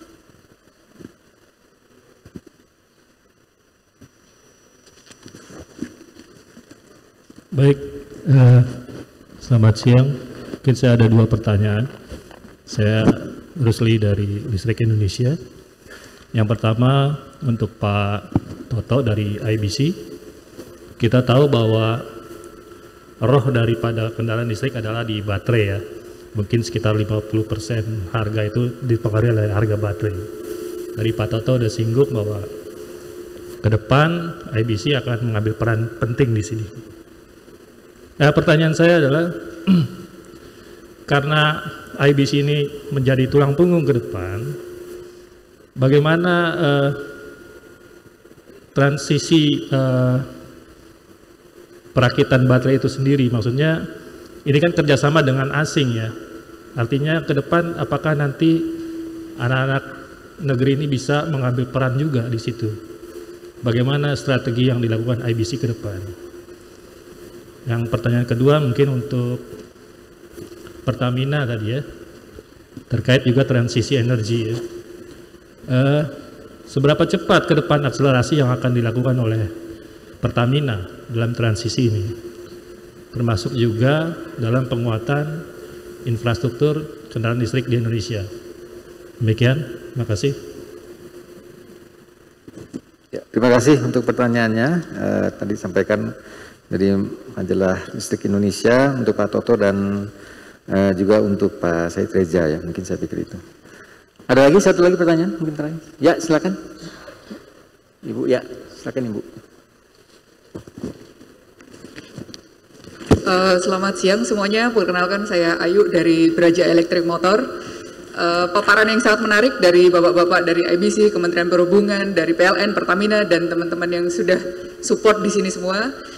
Yang perlu saya tanyakan adalah di sini kan IBC bikin baterainya, Kementerian Perhubungan mendukung atau mensupport dari sisi regulasinya, kemudian dari PLN dari sumber energinya atau dari listriknya, dari Pertamina juga baterai package-nya dan swap station-nya atau mesin pertukaran baterainya. Kemudian dari semua hal ini seolah-olah terpisah-pisah gitu Pak.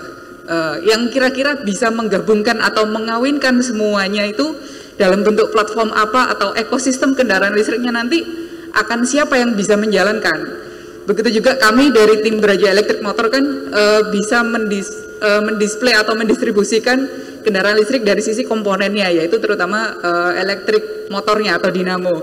Kita memang support ke beberapa penelitian termasuk BPPT juga atau BRIN yang sekarang namanya begitu. Kemudian kita support juga ke beberapa riset kenegaraan misalnya untuk support G20 dengan PT Inka, kemudian beberapa kerjaan lainnya. Tapi semua itu kan terpisah. Apakah tidak ada program yang bisa kami lakukan untuk mendukung proses ekosistem kendaraan listrik ini? Begitu. Terima kasih Pak.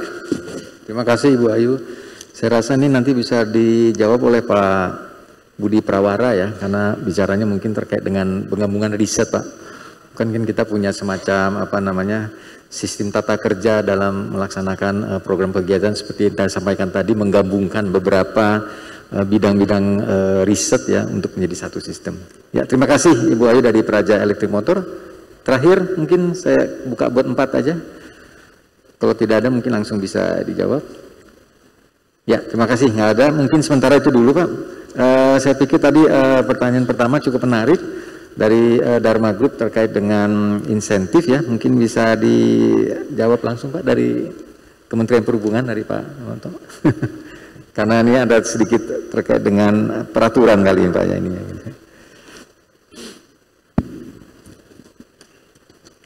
Terima kasih Pak Berman, ya. Moderator. Terkait pertanyaan tadi insentif untuk apa? Komponen. Insentif komponen Pak ya. Karena kalau tepatnya bukan di kami Pak ya, tapi di Kementerian Perindustrian. Perindustrian ya. Pak betul. Ya, setahu saya memang ada Permen Perindustrian nomor 27 tahun 2020 ya. Kalau saya jelaskan takutnya salah juga Pak ya. Mungkin ada perkembangan lain, sedang pembahasan lain, mungkin mau revisi, saya juga nggak tahu gitu. Mungkin atau mungkin dari di sini ada yang bisa tahu. Ternyata ada Pak Arianto dari Kemenko Marves. Ya Pak Arianto ya? Bukan ya? Dari Kemen Marves. Biasanya beliau ikut terus Pak kegiatan ini sebagai koordinator ya untuk semua KL. Tapi kalau saya nggak berani jawab, berarti aku salah Pak ya. Makasih Pak. Ya terima kasih Pak. Mungkin saya sedikit menyambung Pak ya. Jadi memang ini pengalaman kami Pak di BRIN terkait dengan kemarin ini contohnya seperti apa namanya ya Hyundai ya yang mau masuk ke Indonesia itu melalui beberapa kali diskusi itu kami dengan Kemenko Marves, Kemenperin ya, kemudian BRIN itu melakukan diskusi yang sangat panjang terkait mengenai mana insentif ya terjadi terkait dengan produk jadi komponen itu. Dan memang ini menjadi hal yang menarik untuk dibahas karena pertama dari sisi TKDN gitu ya, dari sisi TKDN kalau saya boleh sampaikan ini ada pembahasan mengenai TKDN tangible dan TKDN intangible itu juga sudah mulai masuk ke dalam arena untuk pemberian insentif gitu Pak. Jadi maksudnya apa tangible dan intangible itu adalah kalau intangible itu diharapkan adanya unsur-unsur teknologi yang masuk di sana mulai dari desain itu dilakukan di lokal. Sehingga dulu kita hanya memikirkan bahwa itu made in Indonesia gitu. Made in Indonesia maksudnya dibuat di Indonesia. Padahal kalau bisa made of Indonesia, desainnya dibuat oleh anak bangsa, misalnya seperti itu. Nah itu akan ada perhitungan tangible. Dengan nilai sampai dengan 40% seingat saya gitu, itu akan memberikan satu dampak yang cukup signifikan terkait dengan pemberian insentif tersebut. Ini banyak dibahas di Kemenperin betul, dan memang ada peraturan khusus mengenai hal tersebut. Kalau nggak salah nomor 27 dan nomor 29 ya Pak ya. mengenai TKDN itu gitu ya, saya juga lupa, tapi intinya ada, nanti mungkin bisa didetailkan lebih lanjut. Ya mungkin saya masuk ke pertanyaan kedua dari Listrik Indonesia, Pak Rusti ya. Pertanyaan Pak Toto dan Pak Reza, mungkin bisa dijawab Pak IBC, kasih mengenai kendaraan baterai itu, ambil peran penting seperti apa? Baik, jadi kalau saya tidak salah tadi bagaimana transisinya ya dari segi baterainya. Peran sendiri. lokal Pak nanti Pak. Iya, jadi kalau kita lihat kondisi sekarang, misalnya baterai-baterai yang kita gunakan untuk kendaraan 2 wheels, 4 wheels, itu hampir semuanya impor Pak ya. Jadi baik dari baterai cells, baterai pack, itu semua impor. Dan satu komponen yang paling penting dari baterai EV itu adalah BMS-nya. Jadi dari Battery Management System. Dia komputer yang melakukan pengaturan dari baterai. Nah, jadi transisinya yang kita rencanakan pertama seperti tadi. Kalau baterai cellsnya sekarang pasti masih impor. Ya, baterai cells yang untuk kendaraan EV kita praktis harus impor dari Cina atau dari Korea. Jadi kita impor tuh baterai, atau dari Jepang juga ada. Nah, namun yang kita lakukan sekarang dengan prototipe tadi satu-satu nih Pak. Jadi yang komponen BMS-nya itu kita coba kembangkan sendiri dari Indonesia. Dan ini sudah berhasil kita lakukan. Teknologi yang digunakan kami lihat banyak sekali yang dulu waktu itu di-develop dari teman-teman dari ITS, dari UNS, dan itu sekarang sudah kita adopt dan kita masukkan tadi yang ke prototipe yang sudah jadi. Jadi kalau prototipe tadi yang kita lihat, komponen BMS-nya itu sudah made in Indonesia oleh karya putra-putra Indonesia, baterainya masih import, baterai cellsnya, tapi baterai pack dan lainnya itu kan relatively simple ya, jadi kita bisa buat Indonesia. Nah, kalau sudah nanti kita masuk ke produksi dari kerjasama LG dan CATL ini sudah memproduksi baterai CATL, dari teknologi mereka, itu bisa kita gunakan di Indonesia. Tapi yang tadi yang kami sampaikan yang penting, bagaimana caranya kita quote-unquote lepas dari teknologi ini, dari mereka. Jadi kita harus punya kemampuan sebenarnya dari paten kita sendiri untuk mengembangkan teknologi misalnya dari baterai cellsnya sendiri, baterai pack dan BMS semua di Indonesia. Nah ini yang ke depan Pak, terutama dari aspek research, development, industri, bagaimana caranya kita menciptakan paten baterai yang benar-benar bisa dari baterai chemistry-nya sampai baterai cells-nya itu terproduksi dengan teknologi Indonesia. Itu kunci. Jadi kalau kita bisa mendapatkan itu, tadi transisinya ditanyakan, jadi kalau 2024 itu mungkin dari teknologinya CATL dan LG ya. Tapi sekarang pun kita sebenarnya sudah bisa nyicil itu, supaya teknologi kita dari teknologi basic chemistry, dari teknologi scaling up dan lain-lain, itu sudah bisa di kita. Dan kalau saya pikir yang tadi, BMS-nya itu menurut saya yang paling kompleks ya, karena dia lebih ke software ya. Jadi itu sudah kita kuasai, itu kita sudah menguasai quote-unquote 80% dari si baterainya. Tinggal sisanya itu dari aspek proses Pak ya, proses license dan yang dimiliki Indonesia, sehingga kita tidak tergantung pada teknologi yang tadi, 2 produsen terbesar di Indonesia. Itu yang dapat kami sampaikan Pak, mungkin dari aspek. Ya, terima kasih Pak Toto. Mungkin Pak Kepala OR, Pak Budi Prawara terkait baterai ada yang mau disampaikan atau? Karena kebetulan sebenarnya di BRIN ini kegiatan mengenai baterai ini cukup advance Pak. Karena salah satu arahan Bapak Kepala BRIN adalah bagaimana kita melakukan riset dari sisi baterai, bahkan sampai ke recyclingnya pun sebenarnya sudah dilakukan. Dan ini memang cukup menarik dan menjadi target yang cukup besar saya rasa di BRIN gitu Pak. Mungkin Pak Budi ada yang mau ditambahkan Pak?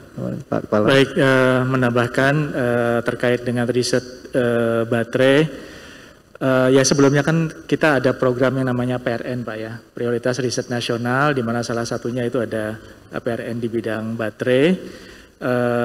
Nah dalam perjalanannya sekarang PRN itu berganti nama ya, karena sekarang pengelolaannya yang sebelumnya ada di LPDP, itu sekarang berada di BRIN, yaitu Riset Inovasi untuk Indonesia Maju namanya.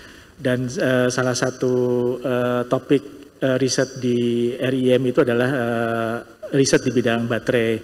Kemudian yang kedua, untuk pelaksanaan riset di bidang baterai di BRIN, kami di OR Elektronika dan Informatika kebetulan sebagai host untuk rumah program kendaraan listrik yang salah satu bagian dari kegiatan risetnya adalah riset di bidang baterai, di mana di dalam rumah program kendaraan listrik ini ada beberapa kegiatan riset seperti tadi yang Pak Barman sampaikan, yaitu di sel baterai, kemudian juga bagaimana kita bisa merecycle baterai ya, pengembangan baterai lithium fosfat iron dan sebagainya. Nah, ya tentunya dari hasil riset ini kita harapkan apabila sudah teruji dan hasilnya sudah baik ya, itu kita harapkan bisa kita komersialisasikan, tentunya dan nanti dengan Pak Toto juga ya, industri baterai Indonesia nantinya akan menghilirisasi dan mengkomersialisasi hasil riset kita. Mungkin tambahan informasi juga tadi mengenai insentif Pak ya, khususnya untuk teman-teman dari industri, bahwa pemerintah sudah memiliki regulasi ya untuk memberikan insentif kepada industri yang melaksanakan ikut berkontribusi dalam riset dan pengembangan ya, yang yaitu kalau nggak salah sebentar, Perpres nomor peraturan pemerintah nomor 45 tahun 2019 tentang penghitungan penghasilan kena pajak dan pelunasan pajak penghasilan tahun berjalan atau yang dikenal dengan super tax deduction. Jadi Bapak Ibu dari mitra industri yang berkontribusi atau berkolaborasi baik itu dengan universitas maupun dengan BRIN itu bisa mendapatkan pengurangan penghasilan bruto itu sampai dengan 300%. Di sini ada Pak Edi nggak ya? Tadi saya lihat ada ya, Pak Direktur Alih dan Audit Teknologi. Udah nggak ada ya. Nah itu salah satu insentif yang diberikan kepada mitra industri yang mungkin bisa kita manfaatkan bersama. Ya, demikian Pak Barman. Pak Budi atas penyampaiannya. Dan mungkin saya menyampaikan sendiri juga Pak, ini sedikit tambahan mengenai tadi Bapak menyampaikan mengenai baterai manajemen sistem Pak ya, energi manajemen sistem. Kebetulan di pusat riset konversi dan konservasi energi ini kepala pusat risetnya juga ada Pak Dr. Chu. Kita juga sudah lama Pak mengembangkan ini dan kita implementasikan di energy storage sebenarnya Pak. Dan itu bisa meningkatkan umur baterai sampai jadi yang tadinya 7 tahun itu menjadi 12-13 tahun Pak gitu. Ya ini memang betul Pak tadi itu teknologinya dan memang ini terkait dengan masalah software Pak ya. Bagaimana dia bisa kapan loading, kapan kemudian charging, kemudian bagaimana nanti sistem itu bisa mengoptimalkan lah ya dari penggunaan baterai tersebut sehingga dia umurnya menjadi lebih panjang. Ini menarik nih Pak sebenarnya dan itu sudah ada risetnya dilakukan di BRIN saat ini dan mungkin bisa menjadi salah satu diskusi juga menariknya. Kemudian dari Pertamina Pak Said Reza mungkin ada bisa sampaikan Pak mengenai tadi bagaimana akselerasi ya dari Pertamina. Ya.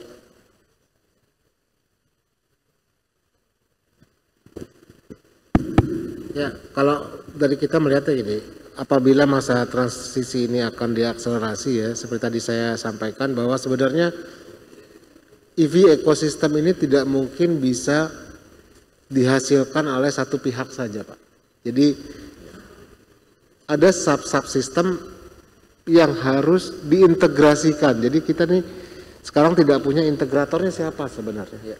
Apakah itu dari pihak badan usaha, dari asosiasi, ataupun dari pemerintah.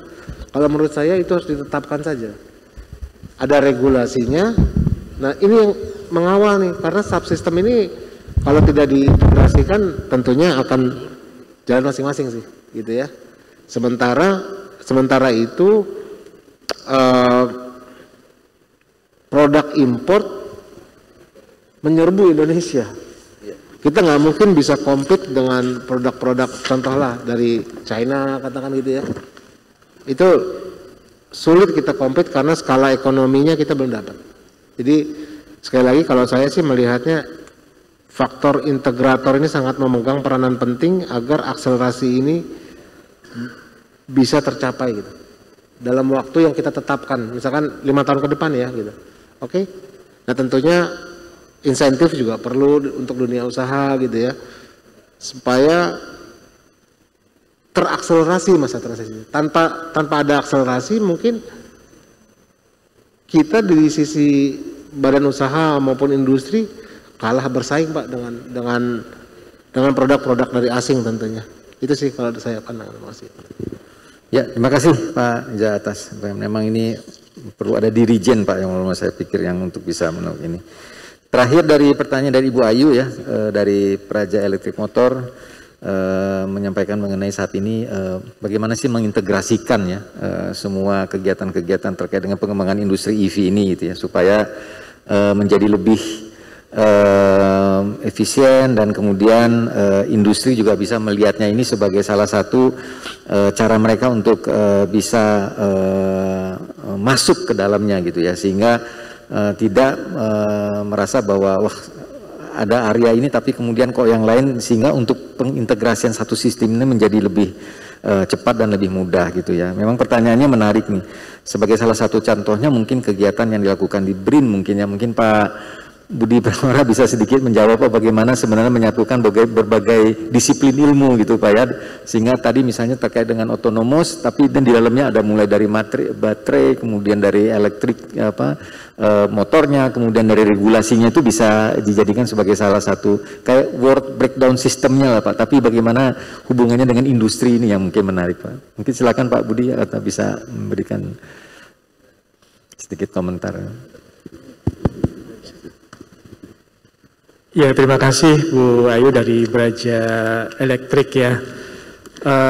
Ya, kalau berbicara tentang riset tentunya BRIN adalah sebagai lembaga yang mengkoordinasikan ya, baik itu riset yang berada di ya sekarang BRIN adalah sebagai satu-satunya lembaga riset di Indonesia ya, kan sudah berintegrasi ya dari beberapa lembaga yang ada di kementerian lembaga dan juga dari 4 entitas yang di awal tadi sudah saya sampaikan, ada BPPT, LIPI, kemudian Batan dan LAPAN. Jadi terkait mungkin sebagai contoh mungkin riset di bidang motor listrik ya, sekarang kita berada dalam satu rumah program, kalau di BRIN itu namanya rumah program kendaraan listrik ya, yang setahu saya di sini di tempat kami itu ada Pak Cu ya, yang sebagai lead untuk riset di bidang motor listrik.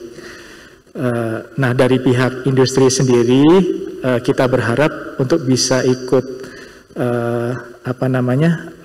engage ya dari awal, dari tidak di akhir juga, tapi ikut berkolaborasi dengan kita melalui program-program yang kita tawarkan ya, baik itu sebagai contoh kami memiliki yang namanya pusat kolaborasi riset ya.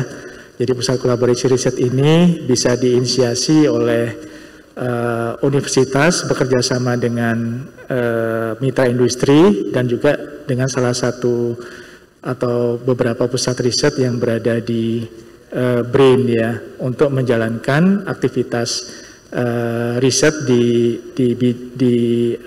yang kita harapkan bisa menjadi semacam center of excellence gitu ya. Misalnya center of excellence di bidang motor listrik ya, itu nanti mungkin saya rasa rekan-rekan dari pusat riset terkait ya itu bisa membentuk semacam PKR gitu ya, semacam konsorsium yang nantinya akan ya artinya mengorganisasikan ya tadi kegiatan riset di bidang tertentu tadi ya. Ya sebagai contoh untuk motor listrik kan di situ ada bagaimana kita mengembangkan magnetnya Bu ya.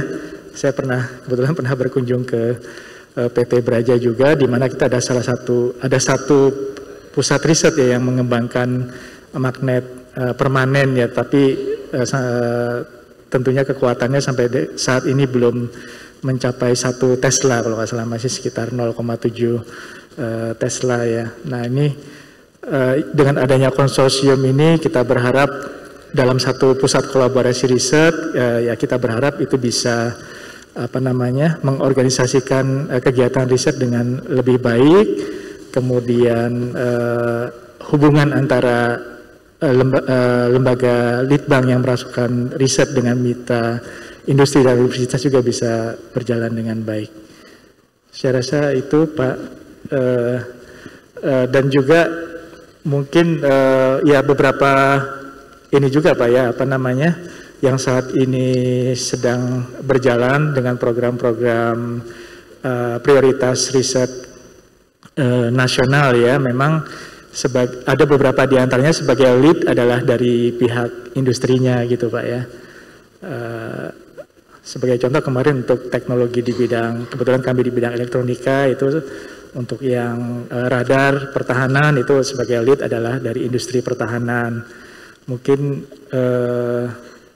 ya saya rasa itu Pak, demikian yang bisa saya sampaikan. Ya, makasih jawaban Pak Budi. Dan Bu Ayu juga mungkin ini juga sebagai salah satu kontrol, ada baiknya juga bisa berkomunikasi terus ya, intens untuk menanyakan mengenai, karena setiap kegiatan yang ada yang disampaikan oleh Pak Budi Prawara itu juga kita pasti berlink dengan industrinya gitu. Misalnya terkait dengan motor listrik kita dengan PT Pindad misalnya gitu ya. Kemudian dengan PT LEN, kemudian dengan PT Pindad, itu sebenarnya semua kita lakukan sejak awal. Terakhir, apakah masih ada pertanyaan?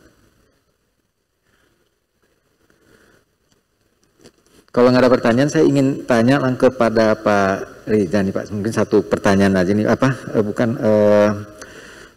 terkait dengan ke PLN Pak Imam. Ini Pak, tadi Bapak menyampaikan terkait dengan Pressman Ultra Fast Charging pertama di Indonesia gitu Pak ya. Yang saya ingin tanyakan itu apakah sudah ada TKDN-nya Pak pertama ya, karena itu juga saat ini kita sedang mengembangkan fast charging Pak. Kurang dengar Pak, sudah ada apa Pak? Pertanyaan saya tentang ultra fast charging ini apakah ada TKDN-nya Pak, tingkat keamanan dalam negeri. Kemudian ini Pak tadi mengenai diskon 30% terkait dengan home charging. Ini banyak pertanyaan dari daerah Pak, kalau di kota-kota besar kan memang sudah wajar. Tapi bagaimana untuk negara-negara, untuk provinsi yang masih seperti di Irian, di Maluku dan sebagainya gitu. Apakah mereka juga mendapatkan fasilitas yang sama gitu Pak? Karena kan kondisi kelistrikannya tidak sama dengan yang ada di Pulau Jawa dan Sumatera. Makasih Pak. Ya, makasih Pak Pramen. Yang pertama Pak, fast charging ini produksi di dalam negeri Pak. Jadi memang ada beberapa komponen yang tentu saja dari luar, tapi TKDN-nya sudah di atas 40 Pak. Alhamdulillah. Jadi ada, mereka dulu perusahaan trafo Pak, kayak Bambang Jaya, kemudian Travindo itu bisa menciptakan. Yang terakhir Delta Pak. Itu dari Taiwan kan, tapi di sini dia PT TEP namanya. Semua tiga-tiganya kita menggunakan nama Indonesia semua. Itu yang ultra fast charging. Kemudian yang untuk diskon, itu semua berlaku se-Indonesia Pak. Even itu di Indonesia atau luar Jawa, Indonesia Timur. Karena dipakainya kan malam hari Pak. Saat malam hari kan sebetulnya listrik itu iya down. Ya ini kan bahasa pemasaran Pak, dapat diskon sebetulnya kan kita jual murah aja Pak. Itu aja kuncinya Pak, ini buka-bukaan aja Pak. Jadi sama ya Pak ya, fasilitasnya baik untuk daerah dan sebagainya. Oke, terima kasih karena waktunya juga sudah masuk ke acara siang. Saya pikir sudah banyak hal-hal yang kita bahas pada siang hari ini dan saya mengucapkan banyak terima kasih ya. Tadi Pak Budi Prawara sudah menyampaikan terkait dengan otonomus ya, riset otonomus ini yang saya pikir memang menjadi challenge kita ke depannya Pak. Banyak hal-hal menarik yang sebenarnya akan menjadi teknologi-teknologi kunci ya dari pengembangan EV ke depannya. Kemudian dari Pak Dewanto terkait dengan roadmap EV kita sudah lihat bagaimana peningkatan ya kebutuhan akan baik itu sarananya, kemudian peraturannya dan sebagainya. Ini mudah-mudahan bisa menjadi salah satu pendukung untuk pengembangan EV ke depannya. Kemudian Pak Toto, terima kasih tadi menyampaikan industri baterai hulu hilir. Ini sebenarnya ditunggu-tunggu Pak, bagaimana kita memanfaatkan bahan baku lokal ya. Kami sedang ada diskusi Pak mengenai logam tanah jarang ya, limonit, yang sebenarnya ini menjadi salah satu hal yang bagaimana supaya nikel itu tidak sama harganya antara nikel untuk kebutuhan produksi non baterai dan baterai misalnya seperti itu. Nah, aturan regulasi-regulasi seperti itu juga harus diperkuat, tapi yang jelas bahan bakunya tuh banyak Pak di Indonesia dan ini yang harus kita. Kemudian Pak Iman Laksana tadi terima kasih Pak terkait dengan penjelasannya mengenai tarif listrik, infrastruktur kelistrikan, pendukungan terkait dengan ini. Dan juga tadi saya pikir dari PLN sebenarnya sudah ada kerjasama ya Pak dengan BRIN yang cukup intensif dilaksanakan. Dan sayang tadi sepertinya paparannya belum nyampe itu Pak yang ada kerjasama dengan lainnya. Kemudian terakhir dari Pak Said Reza Palevi ya, terkait dengan paparannya dari Pertamina Power Indonesia terkait dengan bisnisnya. Cuman yang saya catat adalah bahwa terkait dengan pengembangan EV menjadi salah satu bisnis yang kedepannya akan menjadi tren yang mau tidak mau Pertamina harus masuk ke arah sana gitu ya. Mungkin itu summarize dari saya terkait dengan acara FGD kita. Kita beri aplaus kepada para narasumber semuanya. Terima kasih atas perhatiannya sampai dengan selesai acara ini. Antusiasme cukup banyak dan saya pikir ini menjadi masukan yang menarik untuk acara Indonesian Electric Motor Show 2022 nanti akan kita laksanakan pada tanggal 8 sampai 10 September 2022. Kami sangat berharap bahwa acara nanti IMS itu bukan hanya ajang pameran kendaraan berbasis listrik, tapi juga adalah ajang di mana kita bisa saling berkomunikasi, berkonsultasi, dan bertemu langsung antara pelaku industri, pelaku bisnis, dan researcher untuk pengembangan industri EV di Indonesia. Ini yang kita harapkan BRIN bisa tampil menjawab tantangan siapkah kita dalam pengembangan EV di tanah air. Demikian dari saya. Wassalamualaikum warahmatullahi wabarakatuh. Saya serahkan kepada MC. Terima kasih kepada moderator dan para narasumber. Kita kasih aplaus sekali lagi untuk para narasumber kita dan moderator. Baik, Bapak Ibu yang kami hormati, sebelum kita mengakhiri acara, kita foto bersama terlebih dahulu para narasumber dan moderator, dan kami mengundang kembali Bapak Irwadi Marzuki untuk foto bersama. Kami silakan.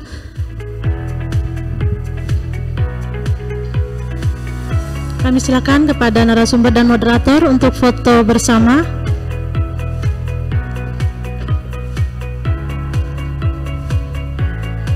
Kami silakan untuk tim dokumentasi mengabadikan momen acara kita pada hari ini.